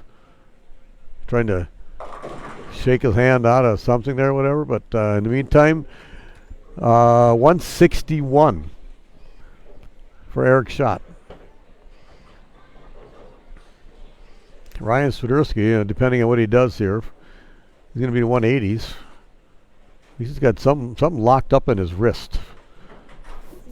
He's not going to be able to throw this ball right away here. So I'm not sure. We'll give him a few minutes, obviously, to do it. But then, even if he has to go up there and throw the ball with 2 hands between his legs, that's totally fine. As long as he has all 3 of his 2 fingers and thumb in the ball. Oh, that hurt. That could have got him. He could have got to the 190s and could have possibly been the 2nd seed. He still needs this to stay ahead of Eric Schacht. Brady Stearns still has 176. So there's a possibility. Okay, so Ryan got that one off his hand. 189. He's going to be your number 2 seed. Brandon Kreyer, number 1. Ryan Swiderski, number 2. Ryan needs to pick this up, which he did. So he's given 173. He could be the number 3 seed. Or Brady Stearns could double here and pass him for the number 3 seed. So, hey, Doug Manhart, master of the 261-20 guy. I mean, no, never mind. It was. There was 6 shots that were light, and they all were splits. Gotta love that. Yes, you could at least knocked out a couple extra pins to get easier spares. All right, so what did that Brady Stearns going through the nose?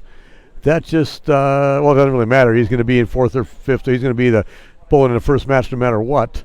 He's going to get a different bowling ball. You got to try something different when he gets into the step. But now he will get practice, and he's bringing out the old urethane ball. He said, "I had enough of it." It's either 1920 and 2022. I'm not sure where we're going next. We might go to 21, 22, and then 1920, and then back and forth.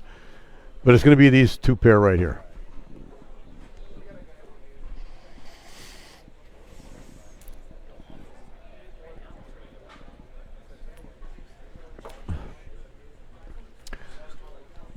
Well, if he could somehow pick this up and strike, he's got 162.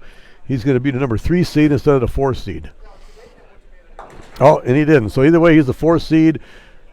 Eric Schacht, the 3rd seed. Ryan Swiderski, the 2 seed, and Brandon Kreyer, 17-year-old Brandon Kreyer, the number 1 seed, going into the stepladder finals of our CBA tournament here at Park Grove.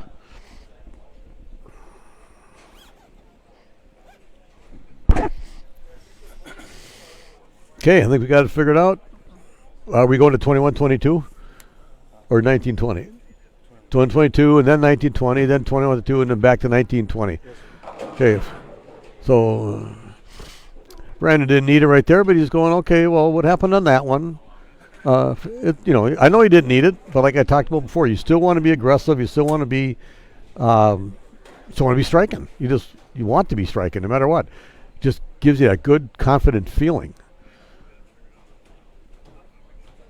So we're going to have Brady Stearns and Eric Schacht over here on 21-22. They're going to get 2 practice shots on each lane. All right, good game, Brandon. You were definitely a high seed. 21-22, 2 shots each. Sorry, I'll get back to Brandon Kreyer. You definitely were the best bowler on that pair. So far, actually, both pairs. You've been the best bowler of the last 2 matches. Let's see if we can keep that going now. Now he's got to sit and wait. 21-22. 23-24 will probably be the practice pair. I'll have to verify that with Jason. But these guys are going to get 2 practice shots on each lane. And the higher seed, which is Eric, gets the choice of who starts the match.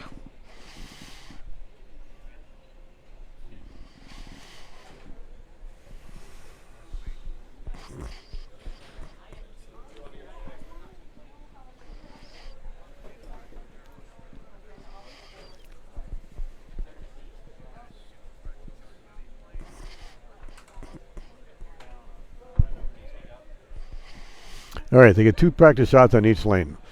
And I'm sure Brady's going to use that urethane ball just to kind of see what it does, because and that's a pitch black, I believe. He's had nothing in his last 2 games, going either high, light, whatever. So he's going to go, I have to do something here.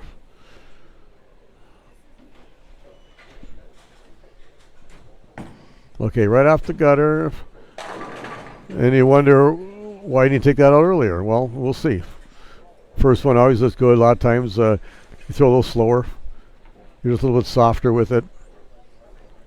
And then when you get more comfortable, sometimes you get too aggressive. But you got to be aggressive too. You just have to be. You have to play your game. You got to try to play your A game, I should say. Not just your game, but your A game. And both of these guys, I think their A game is playing right up around 5. So, all right, that's just outside of 5. A dull urethane.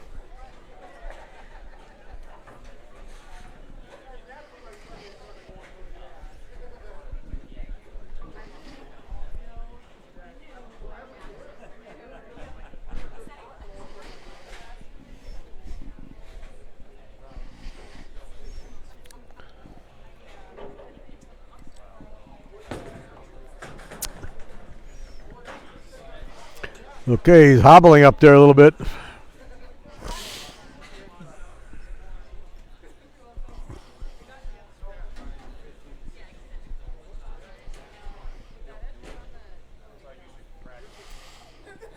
Like I said, if you flinch when you're bowling and everything, you're walking up there, your 4 or 5 step approach, and everything is going the way it's supposed to, and then you flinch, the ball's not going to go where it should go, where you think it should go, where it goes normally for you. It's different. So that's why being healthy and strong is key. And you got to have strong legs. If your back is sore, that takes away the strength of your legs. different sometimes than when your upper body is sore. You still have the strength in your legs where you can drive off. So that would be better.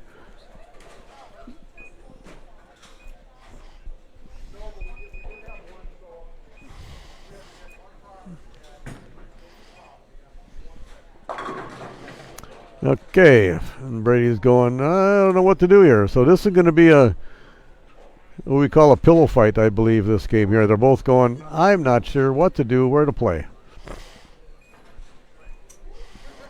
I'm assuming Brady's still going to use that pitch black to start with. We'll see. Being that Eric has a choice, he's probably going to let Brady start.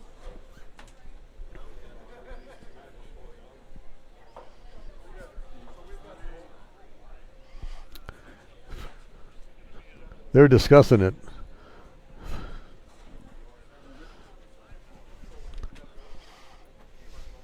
Oh, Eric's going to start. Evidently, Eric wants to be up in the 10th frame on the right lane. Okay, this we've always talked about what we'd want to do. Oh no, he's actually going to change it. He realized, oh no, I can't start on the right lane. I got to start on the left. So we've always wondered what people think about if you don't have a preference of one lane being a lot nicer than the other, then you sometimes want to finish the game first to put your opponent in a position where he has to strike to win. And even a guy like Jason Belmonte said, no matter what, when you have to strike, you throw it different. You just throw it different. Doesn't mean you don't throw it good, but you can still throw it pretty good. But he said you just throw it differently. You should get more focused at this level, especially at the PBA level. Those guys are definitely focused.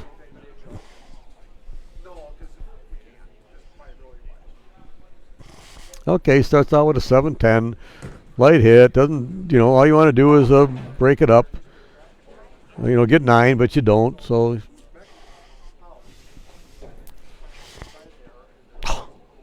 that money for me? I actually won money. Brackets. 1 win, 1 second. 1 win, 1 second, and I was 200 under. Wow. I like it. $35. Okay. And I helped out the year-end. No, the MJBT. That's where our money goes. Our bracket money proceeds go to help the MJBT CBA Baker Doubles. If any of you guys didn't know that, the bracket money proceeds, some of the proceeds go to help out the CBA MJBT Baker Doubles, help pay for lineage and stuff there. So if you want to help out, to help sponsor, you don't really have to help sponsor, but just help put into that fund without taking extra money. Put your money into brackets, give you a chance to win some money, and the proceeds are still going to help out the junior bowlers. We've all been there. We get a lot of junior bowlers coming here to bowl. And they're all good, too. Did I say that before? They get some good coaching along the way. And 2 solid strikes by Eric right there. His back seemed to be hurting on those 2. But anyway, helping out junior bowlers is always a good thing because we've all been there. We all want to help out and do what we can. Future bowling, out of the young guys, have to keep coming up. We have a lot of bowlers in the 29 and under decade in our Locker Guy Bowler the Decades group. Eric being the oldest on this of these top 5, then it's Ryan Savoy. Otherwise, everybody else is in the 29-year-old bracket or the 29 and under bracket. So Brady goes 7-10 and then 2-4-8. And whatever ball he takes out, he has the same reaction. It goes light.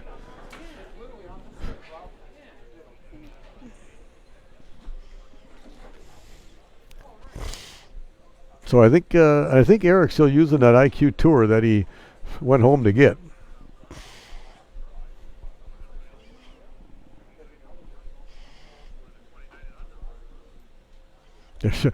They're showing the Vikings score up there, and Vikings fans are not happy, and only down 37-3 in the third quarter.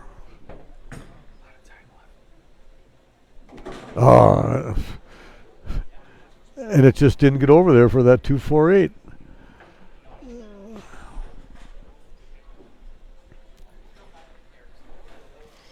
All right, let's take out the Helios. Maybe orange is better than black as far as orange is the new black. Like, they're Harley colors, so you get a little mixture of both and you're going to be golden. Let's see what he does on this, because he's had nothing with all the other bowling balls he's been using, so he's got to try something different. And then when you go open, your partner or your opponent goes strike, you go, well, I have to do something now. I don't even know if he used this ball all day. I don't think he did. I doubt it. Oh, see? Probably should have, like Jason says. Probably should have used that earlier today.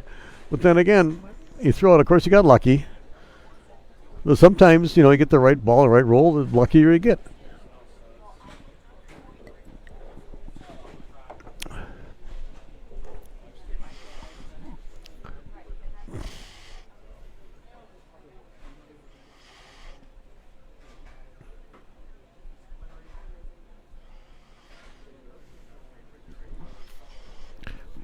Well, Eric, this would be a time to put some big pressure on your opponent. Okay, half pocket, 10 pin, that's all right. Should be an easy spare. Yeah, he has a spare ball. I wasn't sure if he... Actually, when he uses his urethane ball, he's got a... I'm not sure what it is, what urethane he uses when he won a Masters tournament a couple years ago. But I'm not sure if he used the same ball for his spares or not. But he does have a spare ball, which 90% of the bowlers do. Ryan Savoy, being here in the step ladder, is the only one who's not using an extra ball for a spare ball. And end over end hitting the thumb hole, but he picked up the 10 pin. That's all you got to do is hit it. Yeah. Walter Ray did that forever. And I don't think he ever missed a spare. God, it's amazing. He picked up like 800 in a row or whatever. He keeps stats on that himself. And I read some. I don't remember how many it was, but it was a lot. Just like Mark Roth. Mark Roth, of the cranker type that he was way back then, he went through a 42-game tournament with no opens, or no errors. I don't know if he had any opens, but no errors. That was back in the 80s when we look back now and the ball hardly hooked, but he was a cranker. Different eras of bowling.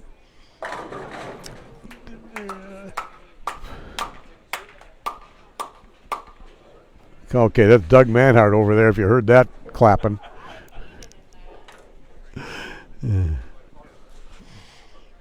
Okay, here's Brady now. He got that strike. He kind of carried out a 4-9 with the Helios.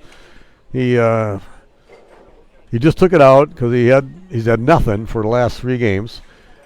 He gets the strike right here. He puts some pressure back onto Eric. But if it goes light and he leaves another 248 or 248-10, he's total jail.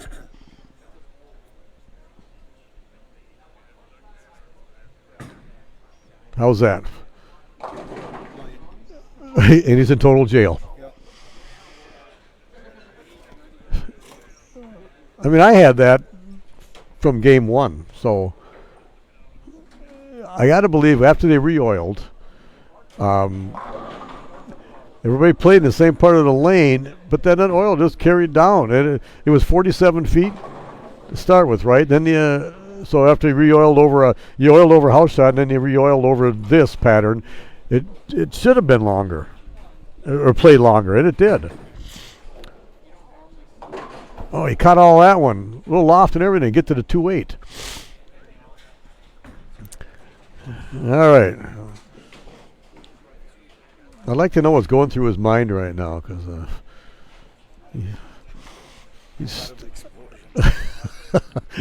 he'd like to maybe go outside, give himself a little talking to. Tom Hallis told me a story one time about a Phil Ringener, I think is the guy's name. I'm not sure if he was the one or not. He was bowling a high roller or bowling a something way back, and the guy is sitting back there. He just a bunch of opens, and he all of a sudden Hallis is hearing this guy like, "You idiot, you whatever." He's punching himself in the face, and he's going, "What?" And he's going, "What?" what's going on? He says, no wonder I drink. He says, I can't believe it. I'm just punching myself so I don't drink anymore. Something like that, he said, whatever. But those guys, I mean, they're bowling for a living. And if it doesn't go their way, they get mad. But he said he turned around, the guy was punching himself and swearing at himself.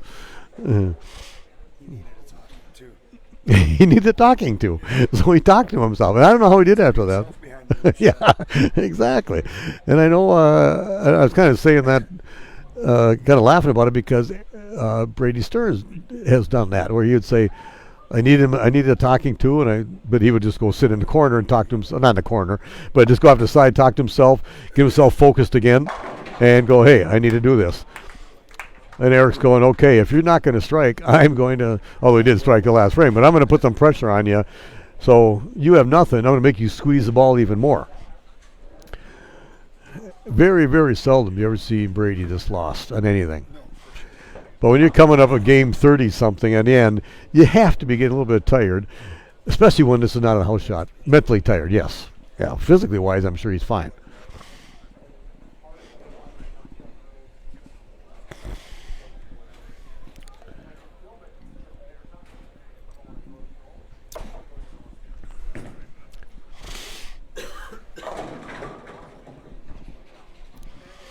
All right, just at least he's getting light hit, but he left a 4-pin instead of like a 2, 8, and 10 or something like that.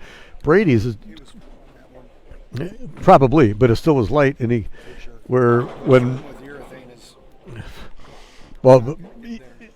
without the urethane, when Brady whatever he was throwing, it was 2, 8, 10 stuff.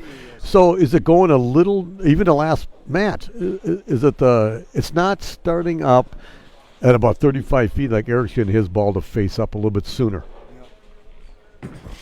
Like I mentioned earlier, I bowled with Nick Heilman all day. He used an Obsession Tour. I think he has 2 of them, but he was using one of them. The first one I used like all day.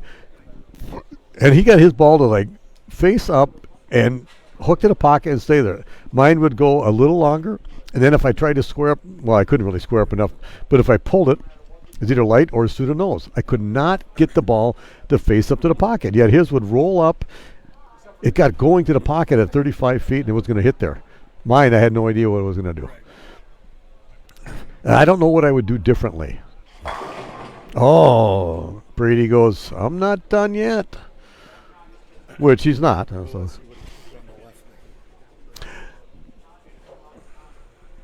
Well, let's see what he did. So he struck last time on the left lane. I'm sorry, the right lane is where he Yeah, that's when he had some trouble, yeah. So, So we're at my best luck today. When I finally got in deep enough with my the real old ball that I have that I use. No, the roto grip. No, the nuclear cell. When I got into 4th arrow, when I didn't really give the pocket away much, then I had my best look. I should have started out there.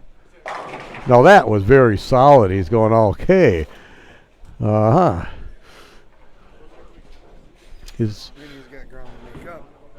But that's the way to make it up. Get a turkey right in front of your opponent. And so Eric, who left the light 4-pin last time, but he's been solid, and he's in the pocket all the time. He's going to get 9 the rest of the way out or strikes. So if you're Brady, you're just going, just don't strike or don't double. Don't expect him to open, but just don't get a strength or give me an opportunity.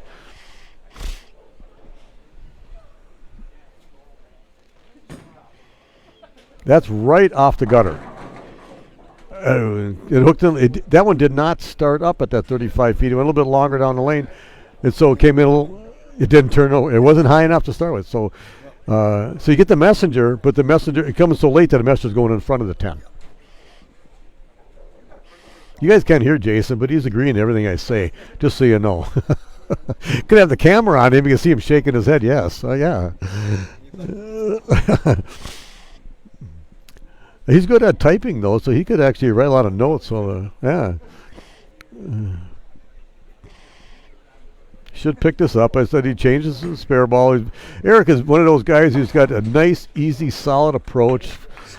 Simple game. Yep. The game will last forever. He's going to be able to bowl in all kinds of different decades when the decades have changed. Balls have changed. The amount of oil on the lanes nowadays compared to what it was years ago. Sure, you have different bowling balls to combat that extra oil, but still, Eric's game will stand a test of time. He'll be around for a long time as long as he wants to bowl. Till he gets married. Oh wait, never mind.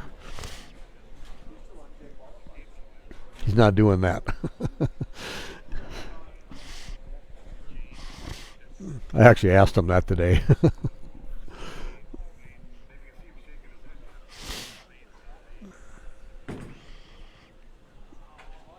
Oh. Uh-oh, he said, oh, right away. So they're probably a little hard off his hand. You got to be firm. You want to be firm. But he had firm and he sent it. So not only was it not a strike, it was a 6 count, so he lost a little more pin count, and the fact is, it's not the easiest spare. Now, I would take my spare ball and shoot at this because my chances of trying to get the ball from right to left to go up there to hit that 2-pin, I can do. I picked up 3 buckets today by just throwing it with my spare ball.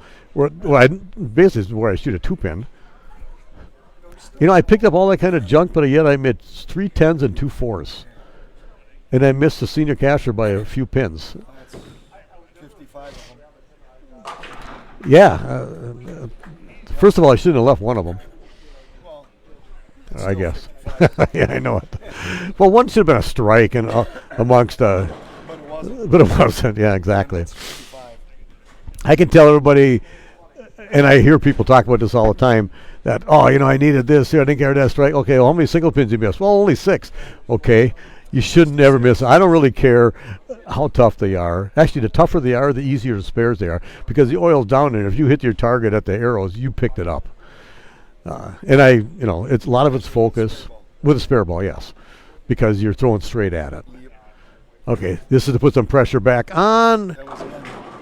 Yeah, it was in, and It was in and didn't find the same friction. yeah. Didn't get there. No, we got 9, so he's going to be down only down 30 now. Could have cut that to 15 if he struck there. That's why there was a huge spare by Eric too, just to keep filling frames. Yes.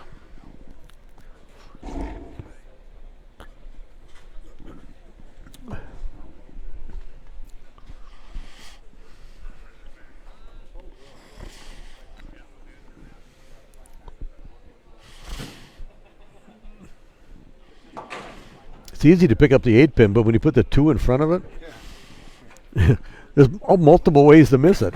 That's why I respectfully disagree. I will always throw something that hooks at a bucket just because of the sleeper. Oh, I do, That's but not today. I couldn't get the ball to hook to the bucket, Sure. so that's why I didn't. Yep.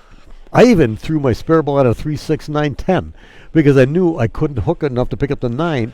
I picked it up because I hit that 3-pin dead flush. Sure. So, yeah, I know, but it was a guess. Yep. Hey, Matt Ross is watching.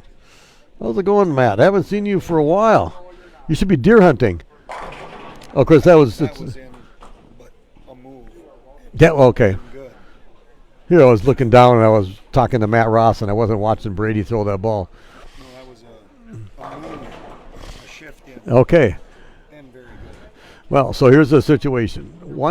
205 is max for Brady, and 213 is pace that Eric's going on. So if Eric happens to have a open around here, then Brady has a chance. But Eric fills 2 frames, he's in. He's moving on. He's the oldest bowler in the field. He should move on. Got all that knowledge, How old is he? experience. 38 or 9 or something? Ooh, 35. probably on the sheet somewhere. Oh, you find it. No, I'm just curious how old he is. All right, okay, that was a 2.8. Oh, The light 2.8. Sam Sylvester knows 32. That's it? That's it? Wow. Oldest in the field. No two of those guys add up to my age.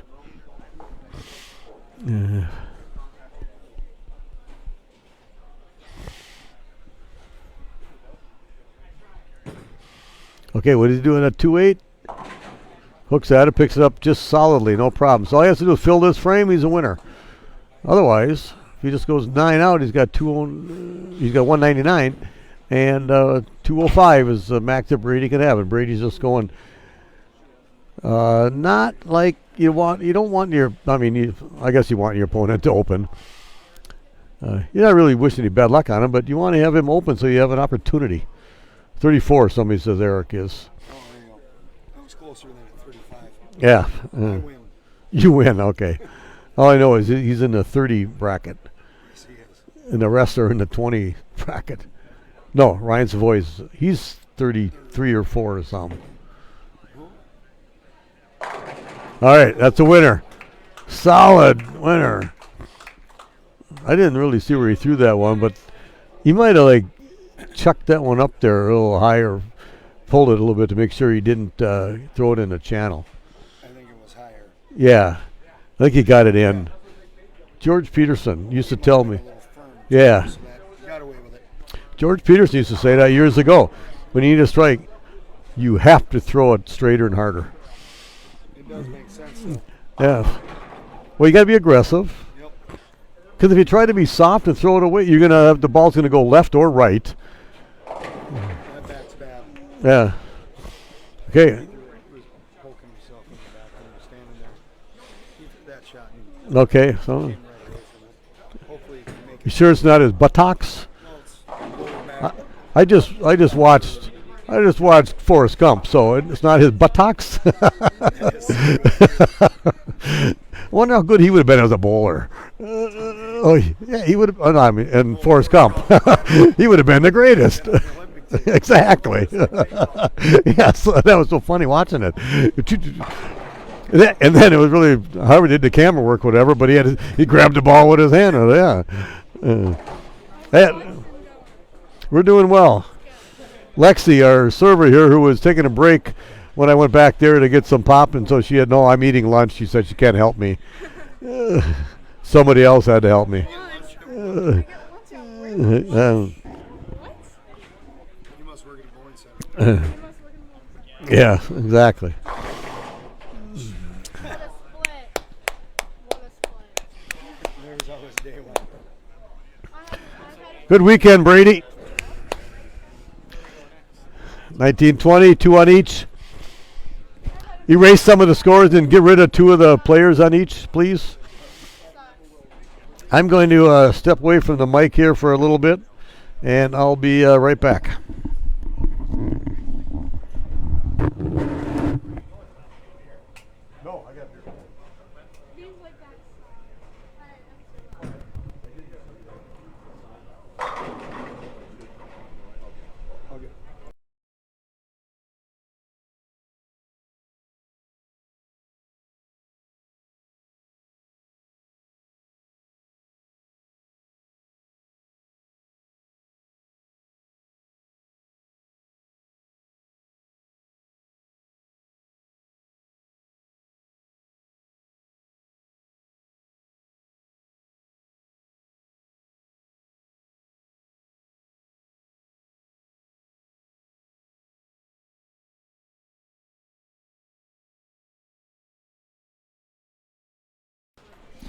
Well, since Tom's away, I'm going to take over the mic because my voice is so good.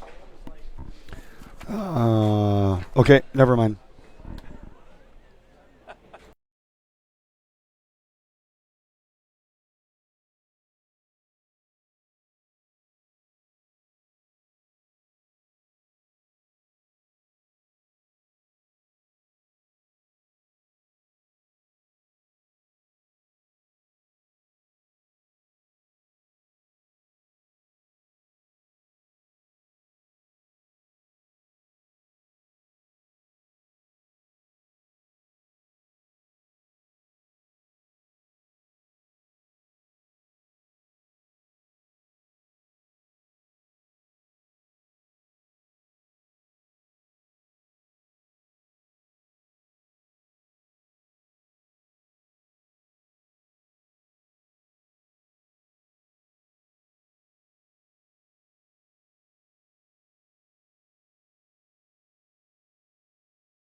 All right, I'm back here.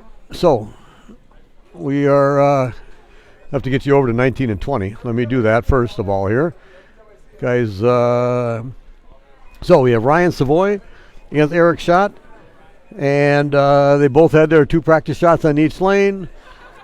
Ryan, being the higher seed, gets a choice of who's going to start. If he wants to start or finish the match, it's up to him.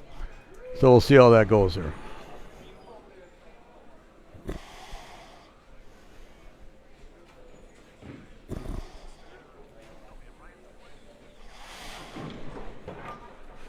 So it looks like Ryan has elected to have Eric start the match. Need a drink of water or anything, Tom? I got I'm good, Denny. Thank you, sir. All right, so here we got Eric Schacht against Ryan Savoy, the 2 veterans of the top 5 stepladder as far as age. Then it's Ryan Swiderski, who might have made a stepladder before, and Brandon Kreyer. This is actually his first stepladder. He's only bowled maybe one other CBA as far as actually, I'm not sure. John, if you're still watching, has Brandon bowled a CBA? I know he's bowled a Masters tournament or 2. Don't know if he's bowled a CBA tournament, which would be something for somebody to. There are people who have won their first ever CBA they bowled. One guy, I'm trying to think, a guy named Todd Gordon, I know, was one of them. And another guy from southern Minnesota. I'll think of his name in a minute. Jason, do you know if Brandon Kreyer has bowled a CBA before? I know he bowled. I think so. I know he's bowled a Masters. That I know he did. Yeah, I don't think a CBA. I think just Okay, so the people who have bowled and won their first CBA tournament. Obviously, Jim Wynn bowled the first one ever in June of 1971. Well done. Well done.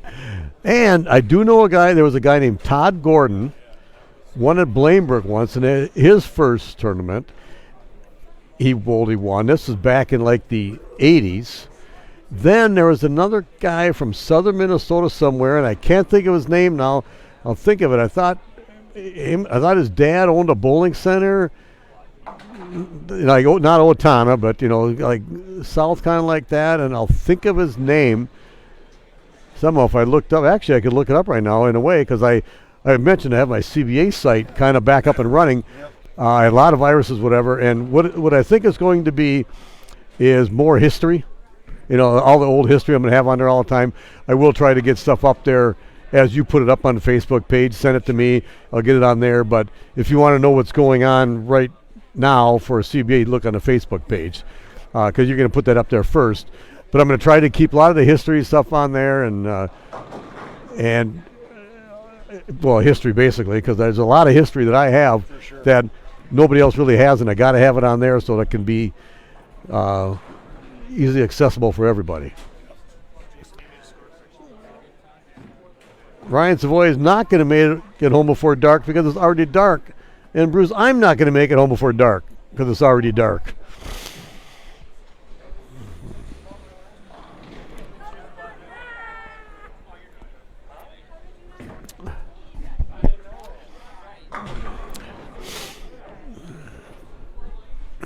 All right, Pam Savoy, are you watching?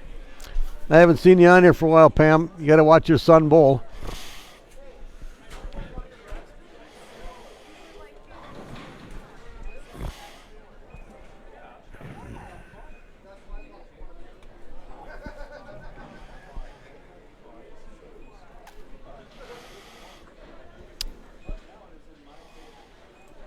All right, Jason down there fixing the score. So 18 in the first.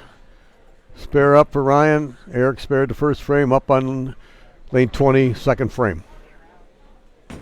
Oh, a little loft. Little loft and aggressive shot on that one. I like that. Little loft. Havlish had some loft once. according Lack of talent. according to Lumpy, it was wrong loft, lack of something talent. All right, Pam, you are watching. And Mila's watching too, so I'm pretty sure you're cheering on your son and Mila's dad, Ryan. The PC way to say that is lost. Lack of sufficient talent. Lack of what? Oh, lost. Lost. Lack of sufficient talent. Yeah, but it doesn't sound as good, though. No. It's politically correct. Oh, yeah, exactly, yeah. Lack of focus talent. There you go. That's pretty good. I'm going to say that now, yeah. That's pretty good. Yeah. Has the same letter. Yes. That's just like, tripping fours. And I said that one time, and we were filming the team challenge at Flaherty's. I was doing it with Tom Havlish, and somebody was tripping fours, and I said tripping fours and winning matches, because that's what came out. Yeah. And so obviously everybody knows what it stands for, but I was listening to a PBA telecast, women's. I'm not sure if it's the LPBT or no. What do they call it? WBA. Is that what they call it now? No, Okay. And there was a lady that was announcing. She goes tripping fours and she took a little bit of she said, and getting scores. So it was kind of funny. She's waiting. Everybody else was going to know what she's, And then Andrea Harris, yes, talking to her once because she bowls with my daughter Carly on the league at Coon Rapids on Wednesday nights, and she said, I think it was her son Max when she was bowling. He was bowling college. They go tripping fours and something to do with like homework or something to do with higher scores in class, not bowling, something like that. I can't remember what it was. So.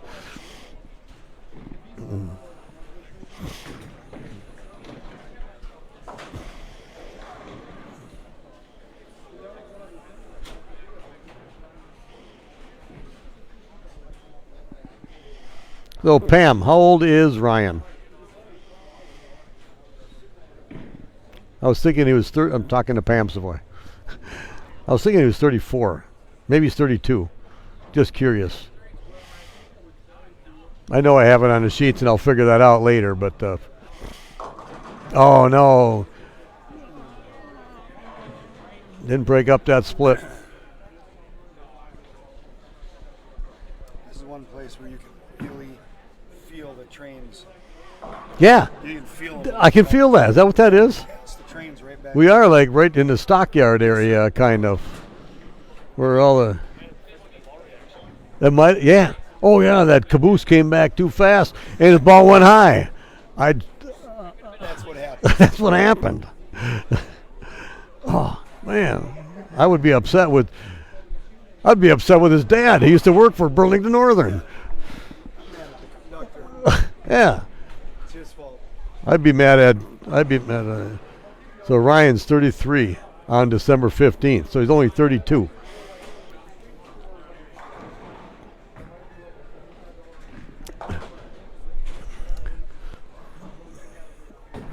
Yeah, I can feel that. You can hear it. Oh, this is my daughter Carly. She's calling me right now.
Okay, back on. I had to answer.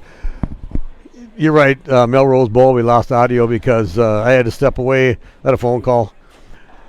I'm good now. And Jason tried to talk, but the mouth was moving, but nothing came out there, whatever. So, all right. So let's get back to the scoring here. 76, fourth spare up for Eric, and Ryan 63 in the fourth after that split in that fourth frame because of the rumbling by the train that went by. I'd have to blame that on Todd. That rumbling of the train made his ball hook high. I'd blame it on that, whatever. So, well, that Venom Schacht got shocked, and it went a little bit high. So, all right. Anyway, he struck. That was a really good shot right here. Now, if we somehow get a double right here, put that pressure back on to Eric. It's not like the scores are going to be high, so if you get a double or a turkey in here, you can really put this pressure on somebody else.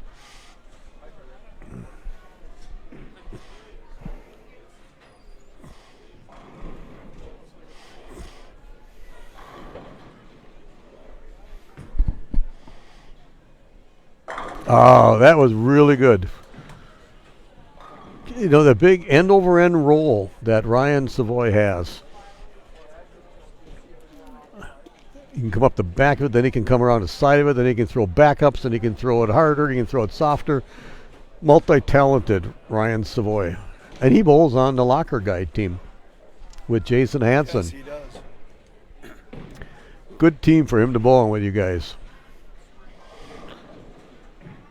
Chad Nelson would certainly help Ryan a lot with lane play and ball reaction and talk to him about stuff for sure.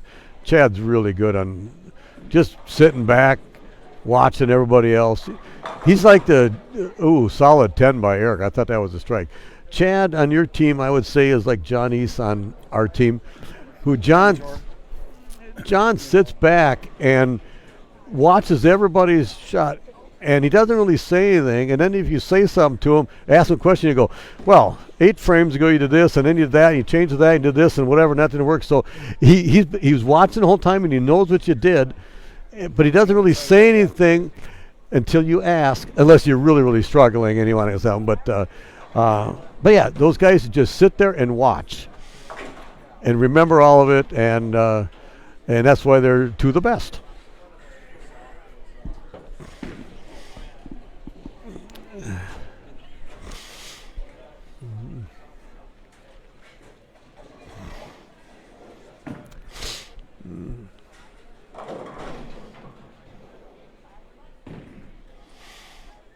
All right, so we got about a 2-pin match right here now with that double by Eric, or a double by Ryan, and Eric's up on the left lane, just trying to make sure he gets a 9 or a strike, keep that pin count up there.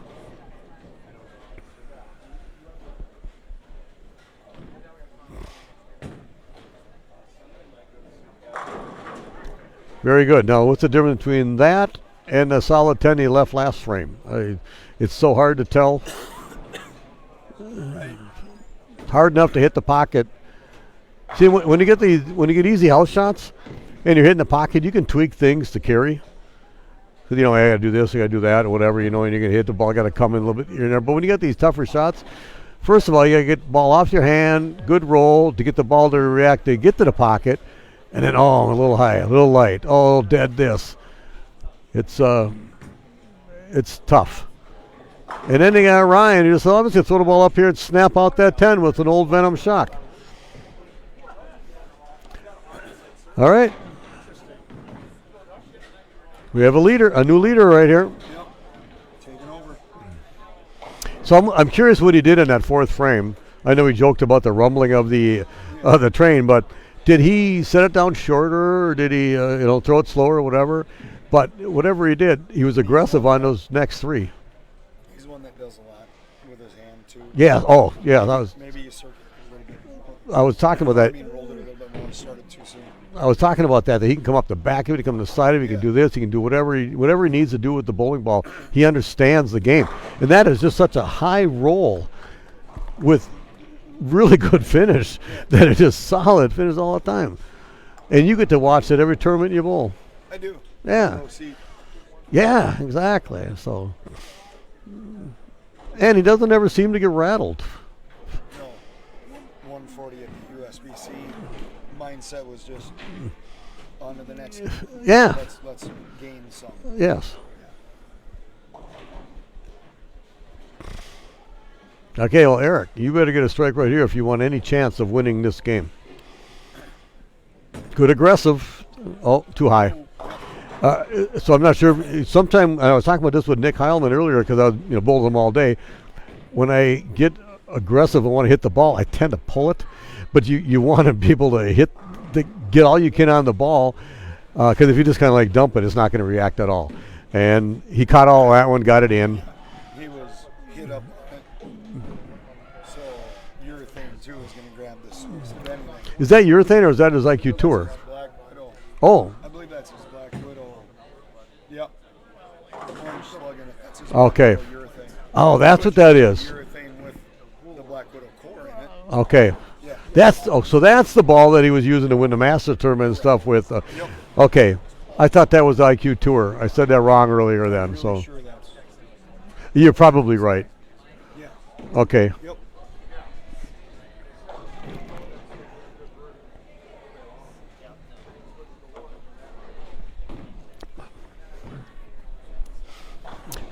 Well, if he doesn't strike here, he's max of 2-0. Strikes here, he's got a max of 2-1. And Ryan is right on 2-1 pace right now. Or not 2-1. Yeah, 2-1 pace right now. Okay. That's way. And a move in. Put some pressure on your opponent. So he can have 215. 213 pace, I believe, is what Ryan's going at. Yep. So Ryan strikes right here, right now. He's doing pretty good. Yep. He'll throw in the pocket, whether he strikes or not. It's another issue.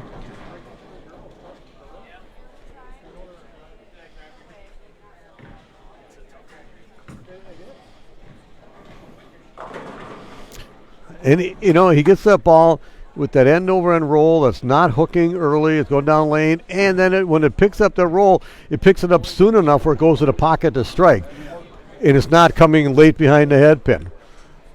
So it's hitting hard. So On that heavier roll, that heavy roll. Yeah. So will decelerate at the pocket too. okay. The spin is going to still be accelerating at the pocket. A lot more rip All right. will come. Can you guys hear what Jason said? Or do I have to repeat that?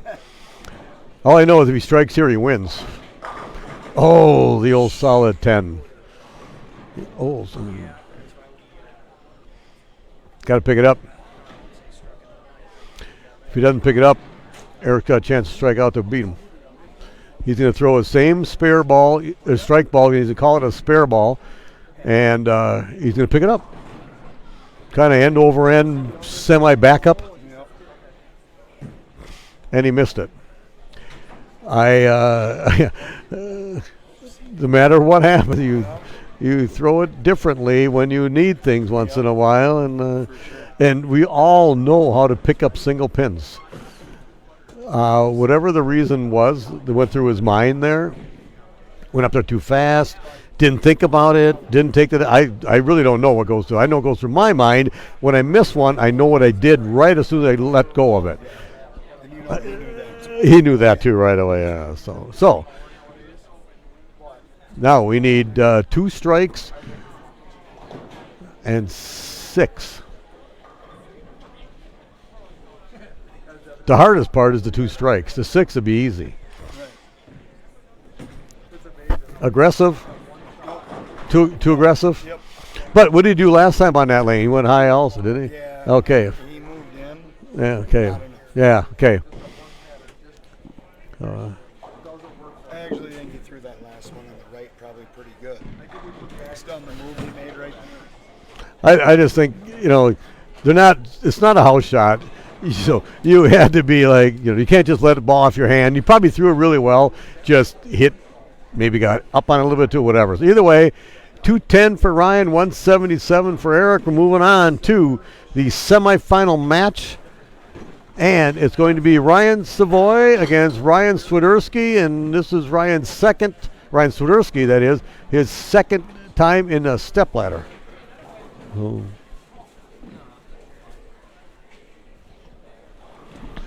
Yeah, I guess he's striking in designer jeans. We need a picture. Oh, yeah, we need a picture. Okay, you take the picture now while before they start warming up. So we're going to shut the mic off for a little bit here. Jason's got to take a picture of the top 5. So before you're going to be walking away from the screen and stuff here. So I'm going to go over to 21-22, but I'm going to shut off the audio for a little bit while we take a picture of the top 5, and then we'll be back when they start practice for the semifinal match. Be right back.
Okay, we're back.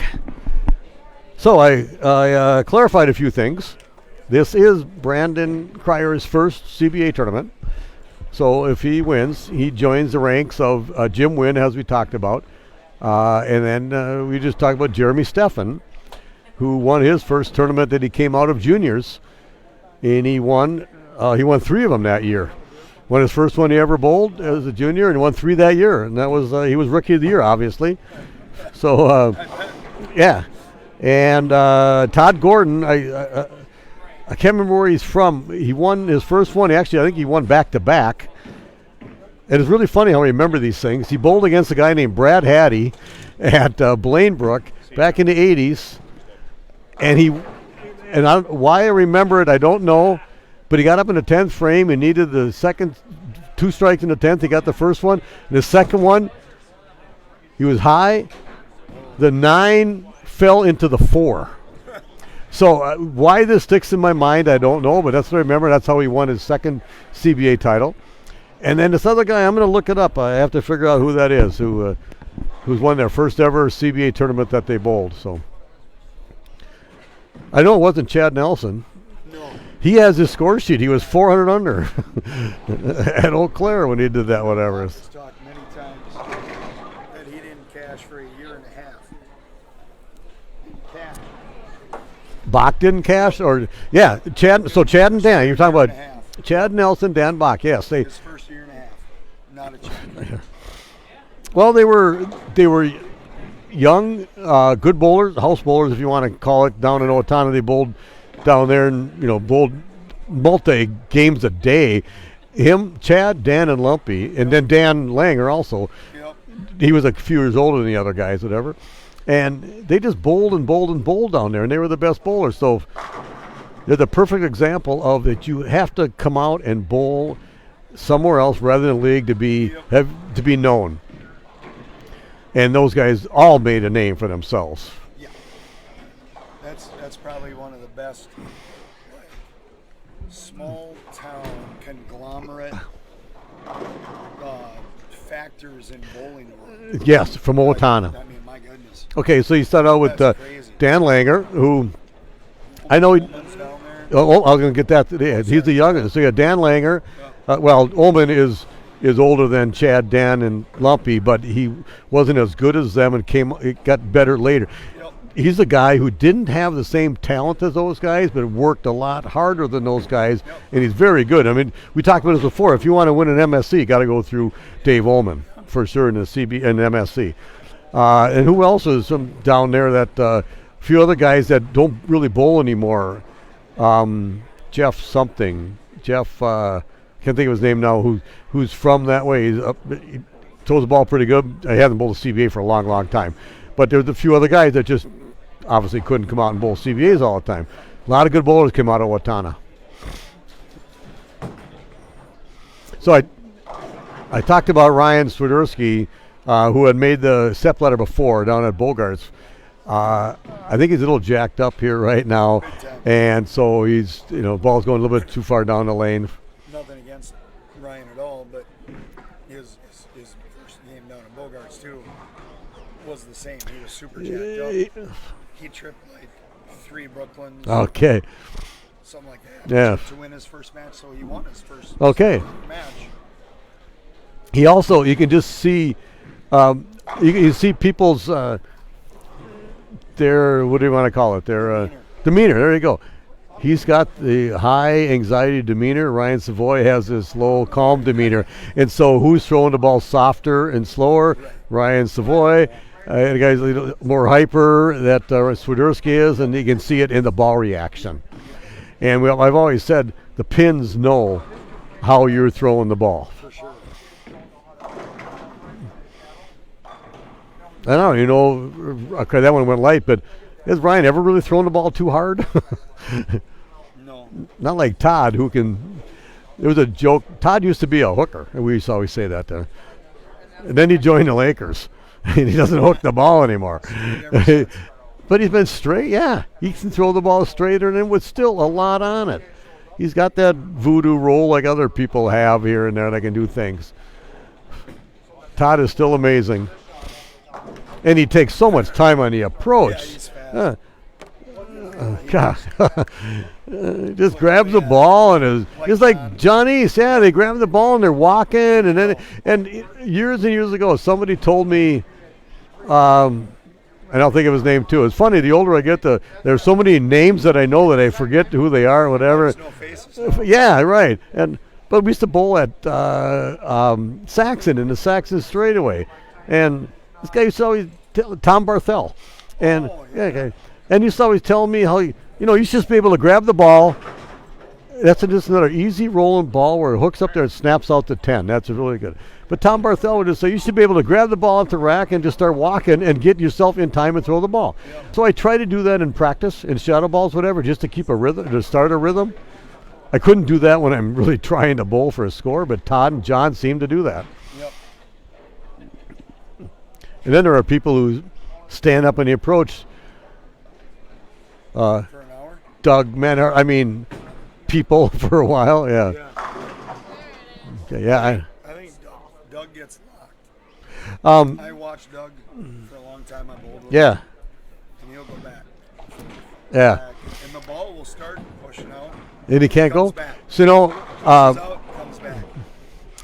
I have a long-time doubles partner of mine, Scott Sodergren, who, when he gets to the point where he gets 6, 7, 8 in a row, or whatever, and now it's probably 3, 4, 5 in a row, but he would be up there and he couldn't go, and he would say, "Okay, Scott, it's okay to go. It's okay to go." He could not get started. But once he went, then everything was in time. I had a really hard time Good shot, Ryan Swiderski.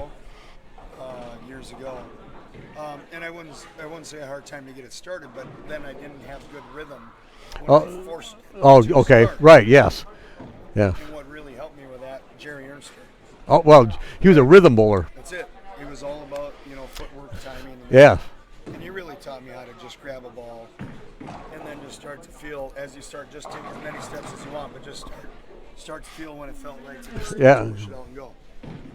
And it cured every Okay. last bit of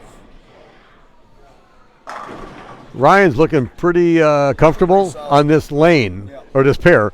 What did you do last? Oh yeah, he had that 210 with that open in there, so 10.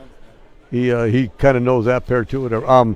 Speaking of Jerry Ernster, yes, he was a rhythm bowler. To get everything going, get your feet moving. Yep. Instead of people telling you to do, you got to get your feet slow, do all that stuff. He just wanted you to get your feet moving, because then. What's the guy's name? Don Johnson, from way back. He's on a tour.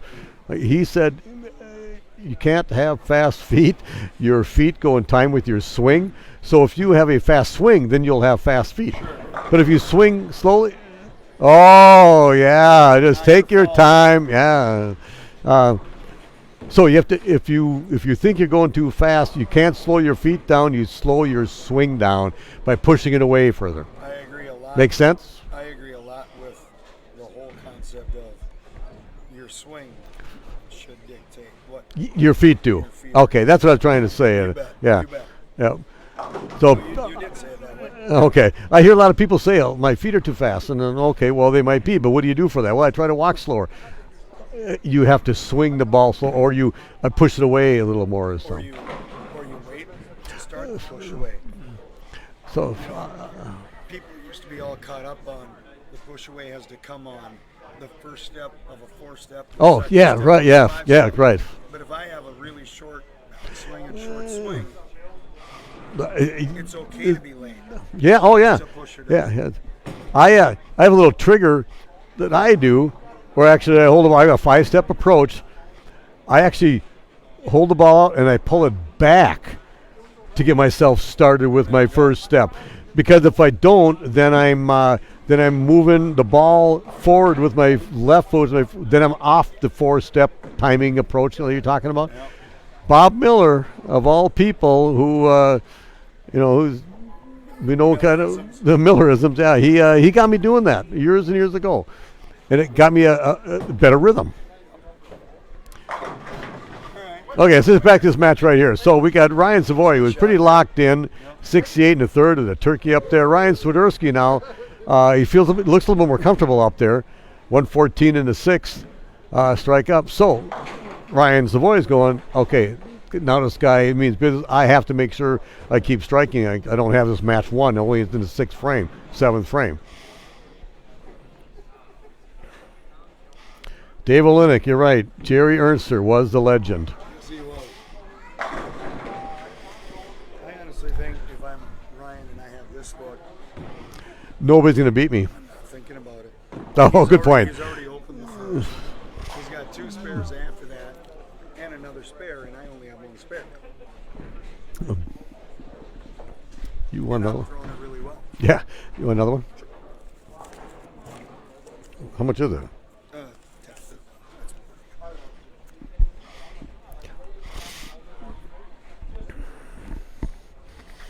That's Debbie Nordnes Hoffman, you're still watching. Ryan Savoy, you'd like to stay on this pair for the championship match, but yet he's not going to get that. Then he's got to face Brandon Kreyer, who has outclassed the field in this stepladder portion of our, or this elimination part of our format right here. So that's why he's the number 1 seed. We'll see what happens when we get to 19 and 20. It looks like Ryan Savoy will be moving on.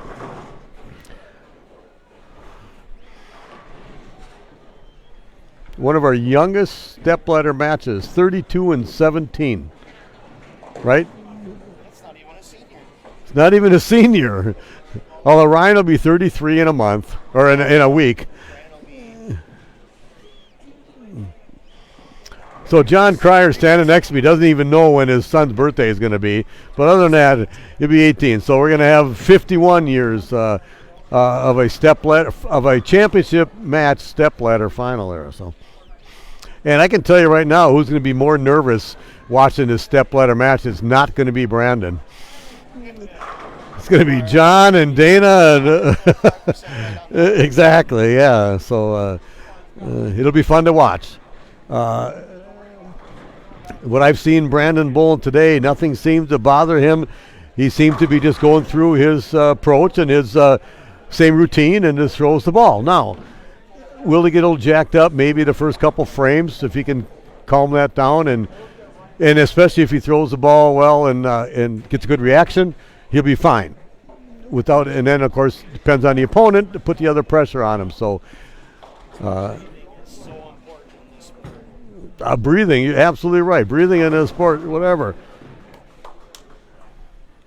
Okay, Ryan Savoy making this pair look like a house shot, which to him it must be.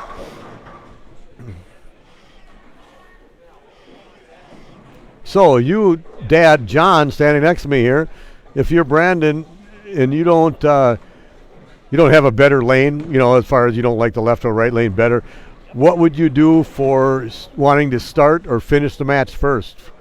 Well, for the fact of altering between pairs, so because Ryan has already bowled on 19 and 20. Correct. Looking up at the scoreboard, what's left from his frame, it looks like he had a split on the even lane, or on the even lane, right? Yeah, on the right lane. So the even, so it looks like the left lane where he finished might be a little iffy. But would you do that, or would you just think, would you rather have the ball in your hand in the 10th, or would you rather finish the game out first? For the circumstances right now, I would rather have the ball in hand and try to win. Okay. So you'd have your opponents, you'd start the match. I would Start the match, and okay, all right. I'm curious what he's going to do, because I talk about this a lot. And I talk about Jason Belmonte, who mentioned this a few months ago, whatever, a year ago, whatever. And he said, when you're bowling in a stepladder match and your opponent strikes out and you're up in the 10th frame, he goes, I don't care what, you throw it differently if you need it. So he, the best bowler in the world, is saying that you throw it differently, so you would rather have your opponent, or you'd rather finish out the game first and make your opponent try to catch you. But we'll see. We'll see what he does. He obviously been bowling all day. He's bowling all these pairs. He should pretty much understand all the lane play. It hasn't changed on his side because Manhart really hasn't been here, so he should have pretty much same reaction. Well, the pair that he came off of on 19-20 last time he bowled on, he had the front 8. Correct, No, yeah. excuse me, front 10. Front 10, yes, exactly. So he had a really good reaction. The only difference is it sat for 45 minutes to an hour. That does dry out the lanes. I don't care what anybody says. Ball, nothing happening. Still dries them out enough. So, but anyway, so 278. Turns out Ryan took my advice. Yeah, exactly. Yeah. Just didn't care what was going on in the front. Yeah.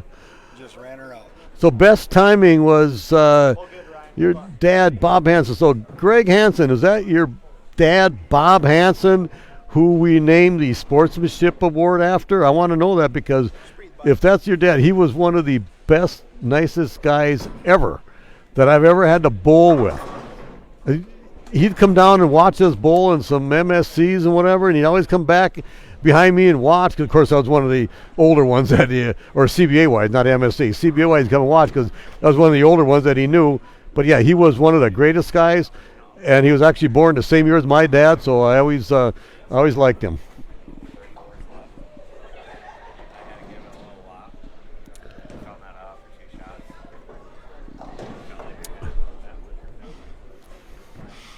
Pam Savoy, you're still watching.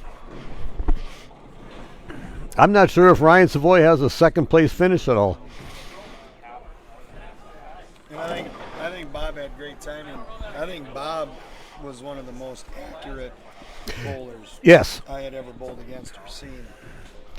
Um, Jerry had incredible footwork and timing, but at times maybe wouldn't dominate as much, or maybe went up and down more than Bob. I think Bob was great timing, but also just super accurate. Oh, very accurate. Yeah. Remember, so I go back a long ways because I'm a little older. I talked about last month when John Holmes, who won with John Kreyer in the doubles, and then his dad, Rich, who was watching. And so Rich's dad, Augie, was my first ever bowling coach, Yep. and actually kind of golf coach too, whatever. But he used to keep score a lot. So I remember we bowled some city tournaments like at Biltmore and these places way back. And I remember Augie telling me, I was watching Bob, and I go, how does he do that? He goes, when his ball comes off, he didn't say the end of the pattern because we didn't talk about it back then, but he goes, when his ball hooks, it's got everything left. So it went down the lane, it looked like it went end over end, but then when it started to hook, it had everything left. So he struck a lot. Yep.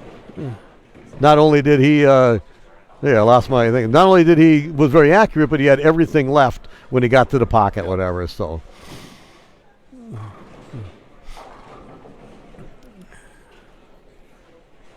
How did I lose my live stream here? Go to CBA.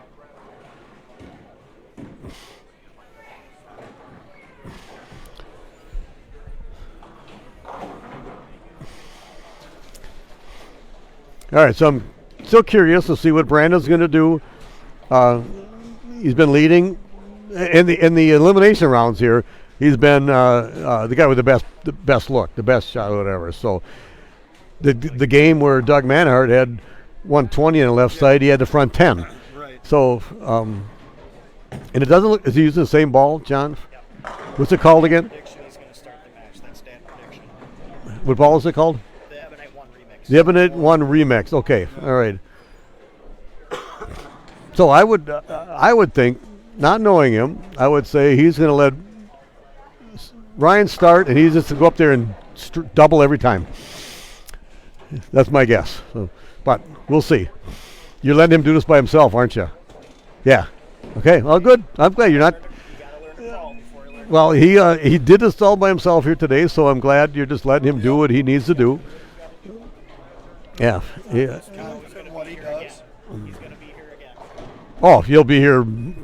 He'll be here a lot. And neither one of them. No, is Ryan in the Bet You Win? Yeah, Ryan is in the Bet You Win. I wrote it down. Yeah, that's okay. That's all right. So Brandon's the only one that's not. okay. So Swiderski was. so everybody else was third. everybody's cheering for Brandon for for. Yeah, right. Yes. Yep. Yep. All right, this will dictate how good of a game Ryan's going to have. Well, it was a little high, but you hate to leave that. So, You're the one that said that's the way this is going to go.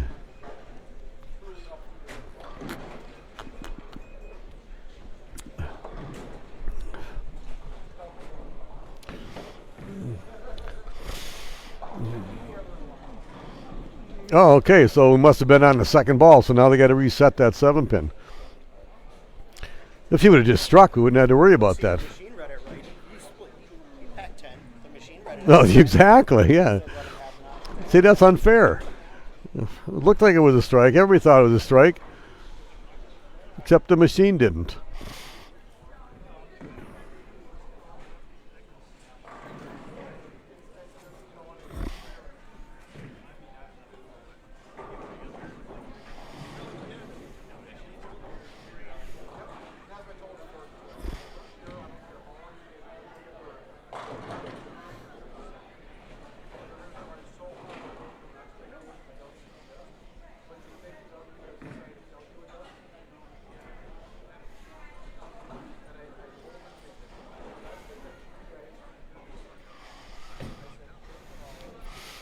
Oh.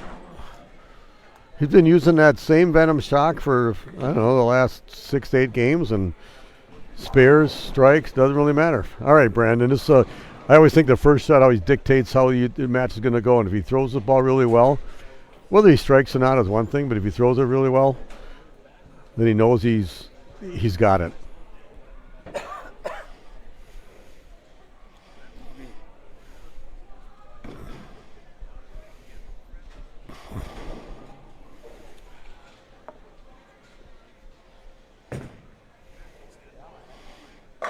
Very solid. Soft off his hand. Thrown exactly where he's thrown every other one. So. First step, let the ball. That's pretty good. Yep. Absolutely right. Keep going.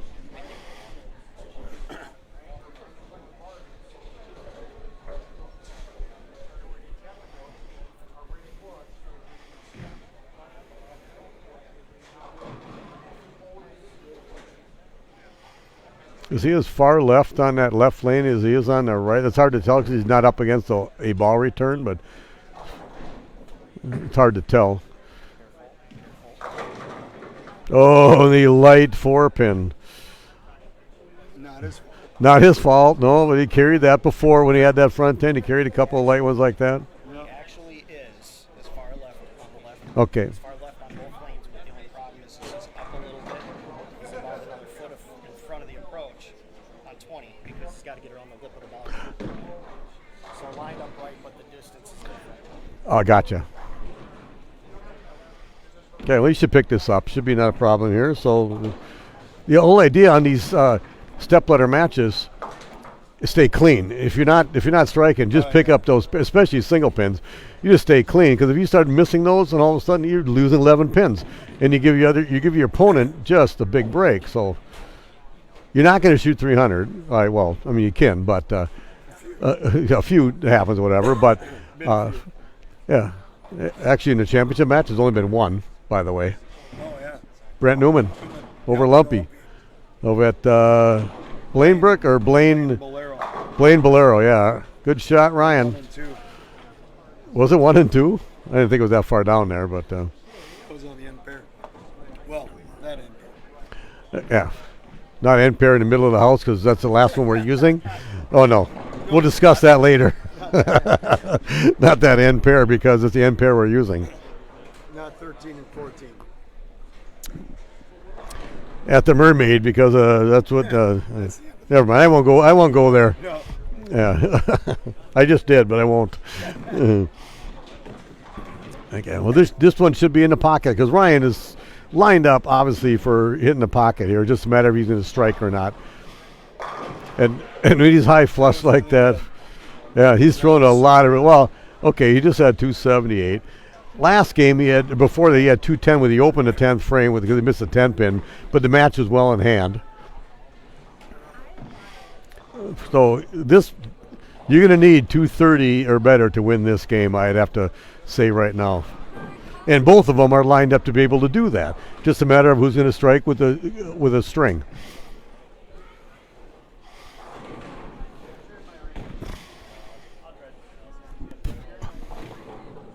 Brent Newman is watching. They were just talking about him. 300 in championship match. Very nice, Brandon. Beer from Brent Newman. What about beer from Brent Newman? I'm buying beer from Brent Newman. Really? He is now the. Oh, Lucy Line. Yep. There you go. I'd like to say more about it. Yeah, Can't. you can't. So I just found out not that long ago that Brent Newman lives not that far from me. I believe it.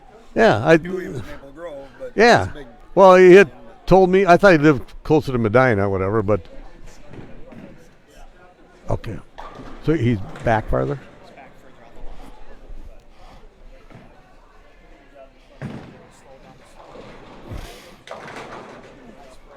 That's another light. So is another light where he left a 4-7. Last time he left a 4-pin.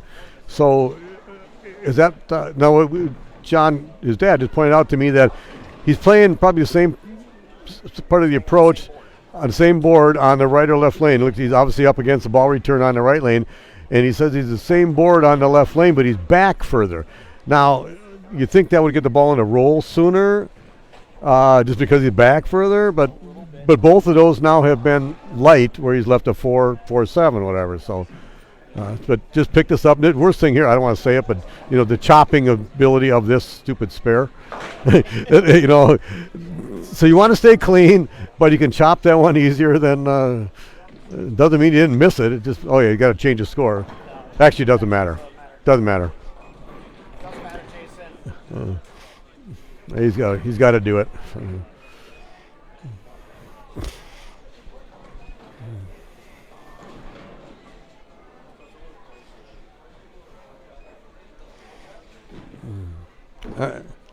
But Ryan's been locked in for a game and a half,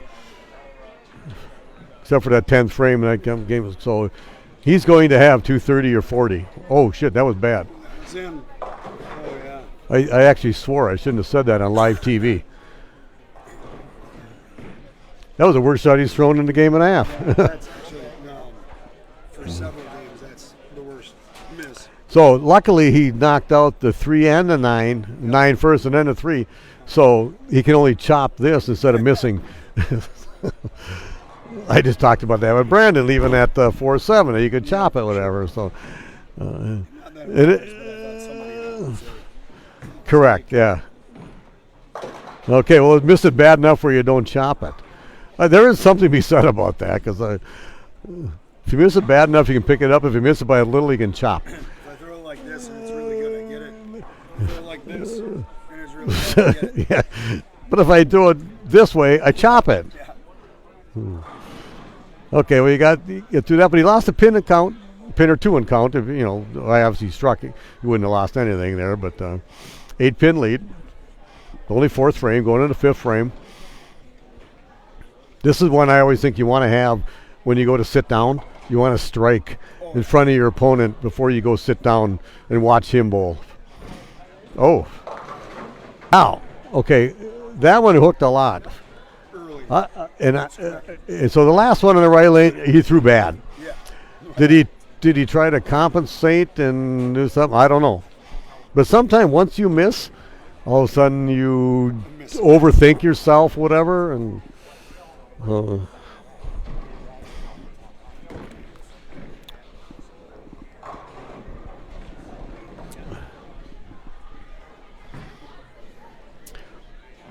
oh no, the That's mistake. That's mental, yeah. Totally everybody, because he was thinking about probably, okay, why did I do this and do that, and what am I going to do next time, whatever. Especially after you just got done shooting at a 610 and he hit the 6 in the face. Yep. Big mistake. So that's a huge opening for Brandon. Now he's got to take advantage of this. Dutch. Yeah, but Ryan does show that he's had a little better. I won't say look, because Brandon just hasn't carried. yes. Attaboy. Okay, very nice.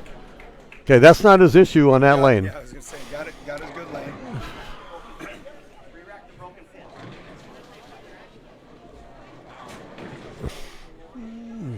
All right, so that this left lane here, he's been light twice, once 4-pin, once 4.7.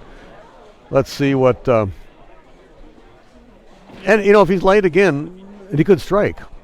For sure. It's not like he can't strike being light, whatever. But bad. You want to call it a bad break? I don't know. He carried. Not It wasn't a strike. fortunate. Not fortunate. There you go. Wasn't fortunate. Yeah. Attaboy. Okay, so I don't know if that was lighter, Well, it was more aggressive, light in general. softer. Okay. All right, now, what's the best thing you can do when your opponent opens is you go up there and double. Oh, no doubt. Yeah, so now all of a sudden, Ryan's got some pressure on him. Yep. Momentum shift. Especially after he threw 2 bad shots and then an open on one of them. And this to me tells a lot of mental too. Like, how do you come back from the mental mistake? Yes, right. When your opponent. Throw it like that. Oh, got dead a 10 bullet, though. and If I'm Ryan, I'm not mad at that either. No, I think he, If I made that adjustment and I felt like Correct. I executed it. correct. He made the adjustment, moved in a little Yeah. bit, I'll dead take 10, that. Yeah. but it wasn't through the nose. But still. Now it even gets I just missed. Well, he missed a 6-pin. He would have got the 10. Yeah, but No, I don't want to say anything, but sometimes you miss the 10-pin on the 6-pin side after you miss the 6-pin on the 10-pin side. No, he didn't do that. I'm just saying in general, once a miss is there, Yeah. your mind You're is, focused. Now I need this more, and then sometimes, depending on where you are, that's I may get it more often, or I may miss it. All right, so 96 in the 5th, spare up. He's going to have 116 in the 6th. And so he's down by 10 pins if he strikes here. Brandon could make that up. He could jump up to 20 pins or whatever. So, yeah, right. So no matter what Ryan does here, Brandon's just thinking, I just need to keep striking. Yeah. That was really, really good, Ryan. Yep. So whatever he did on those 2 frames where he went high, I knew the first one, he had to be out of time a little bit to get, yeah, real miss. Okay. But then that one on the left lane where he, I don't know what he did differently. It wasn't as bad either way, though. I guess he lucked out only leaving that 6-pin and then missing it. It could have been a 4-6. Right. Okay. All right, Brandon, you're going, I don't really care what my opponent does. If I keep striking, I can't lose. Well, that's it. Just throw the ball like I know how to throw the ball. Yep. Just said it last match with Ryan. Even though my opponent is starting to strike, may have found some. Yeah. Oh, no. Firm, Yeah. John. Firm, you think? I think it was firm, and I think it was just Okay. Yeah, a little bit. We have to figure this out. How old is Brandon? Younger than Zach Andreessen? Okay. Well, Zach. Oh yeah, Zach just turned 18. So Johnny, Brandon is younger than Zach Andreessen. So if he was to win, he would be the youngest. Would be the youngest. Okay, get 3 of them. You got to get 3. All right, that's a Single months in a row. Yeah. We have the youngest champions. wow. I mean, yeah. Singles. Took the doubles out of there, so yeah. And Savoy was Zach. And, with doubles. Yeah, the oldest. yeah. Youngest, youngest. The oldest to win his first tournament. I didn't tell everybody that. I don't know if I brought that up.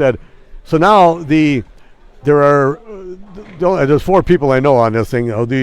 The oldest, the bowlers with the most CBA Hall of Fame points to have a doubles title as their only title. Okay, got that? The CBA bowlers with the most CBA Hall of Fame points for the doubles title as their only title. Jeff Walther's number 1, Gary Green number 2, I am number 3, and John Holmes is number 4. As far as the only title as a doubles title with the most CBA Hall of Fame points. Just little factoid stuff.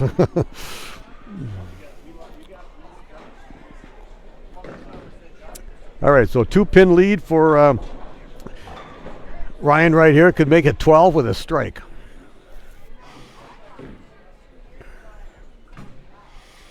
That looks really good. That was amazing.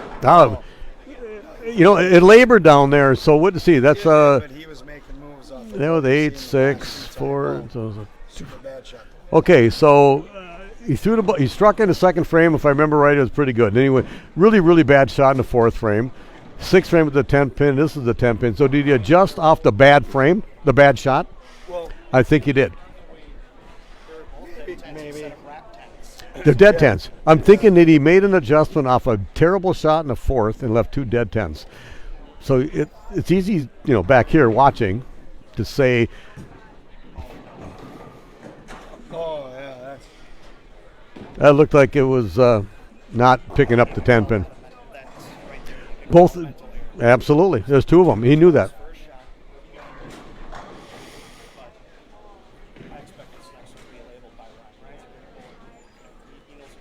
Actually, it did.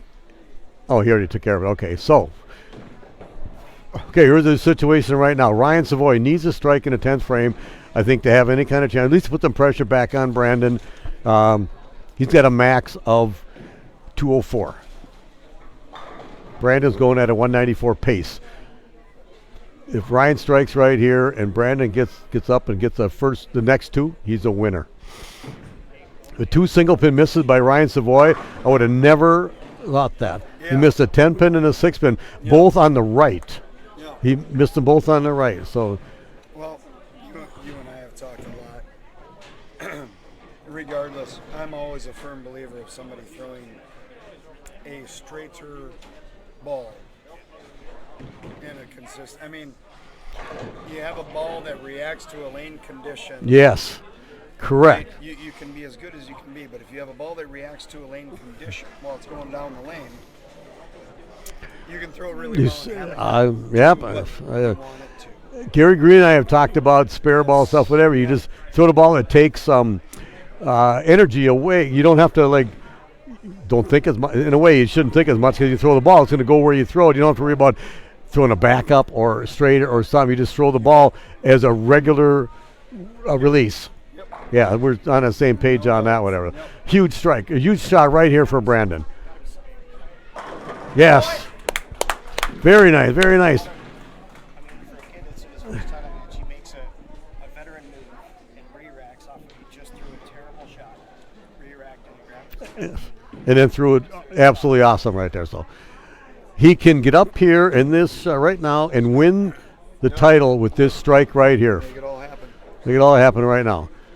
I don't see any. I don't see any excitement out of him or anything. I don't see any. He's very calm this match. I mean, right now. I mean, he's calm. He knows what he needs to do, but he's going to go through his same routine and his same motions. I don't see him getting jacked up or anything. Come on! Yes!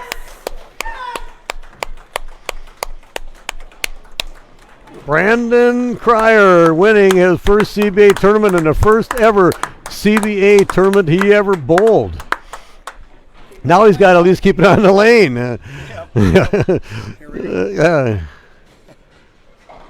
Just throw it down the middle. Well, I don't know. Throw it down the middle is one thing, but just don't play out by the guy. Take a spare ball and just, He did a good choice. hit 6 or 7 pins or whatever he needs to do, whatever. So, all right. Yeah. That's enough. Get away. Very, very nice. Smart move. So we have another first-time winner, which is like the 4th or 5th. A lot of banners coming. Hall of Fame. Yeah, we have and his mom and dad, I believe, are both here watching. I don't know if his sister was here watching. Good job, Dad. Standing right next to me. 210 in a championship match coming through. Needed to. Awesome. And Ryan Savoy is just kicking himself for missing 2 single pins, but Ryan knows, a lot of it's on him. You don't know if he would have won anyways. right, You don't know yeah. what happens. But he didn't do himself any favors. By missing the 2 single pins, Yeah. and he was probably He knows that. solid on. Oh yeah, he knew that, He'll beat whatever. So himself up more than anybody else. exactly. And come back a little more hungry.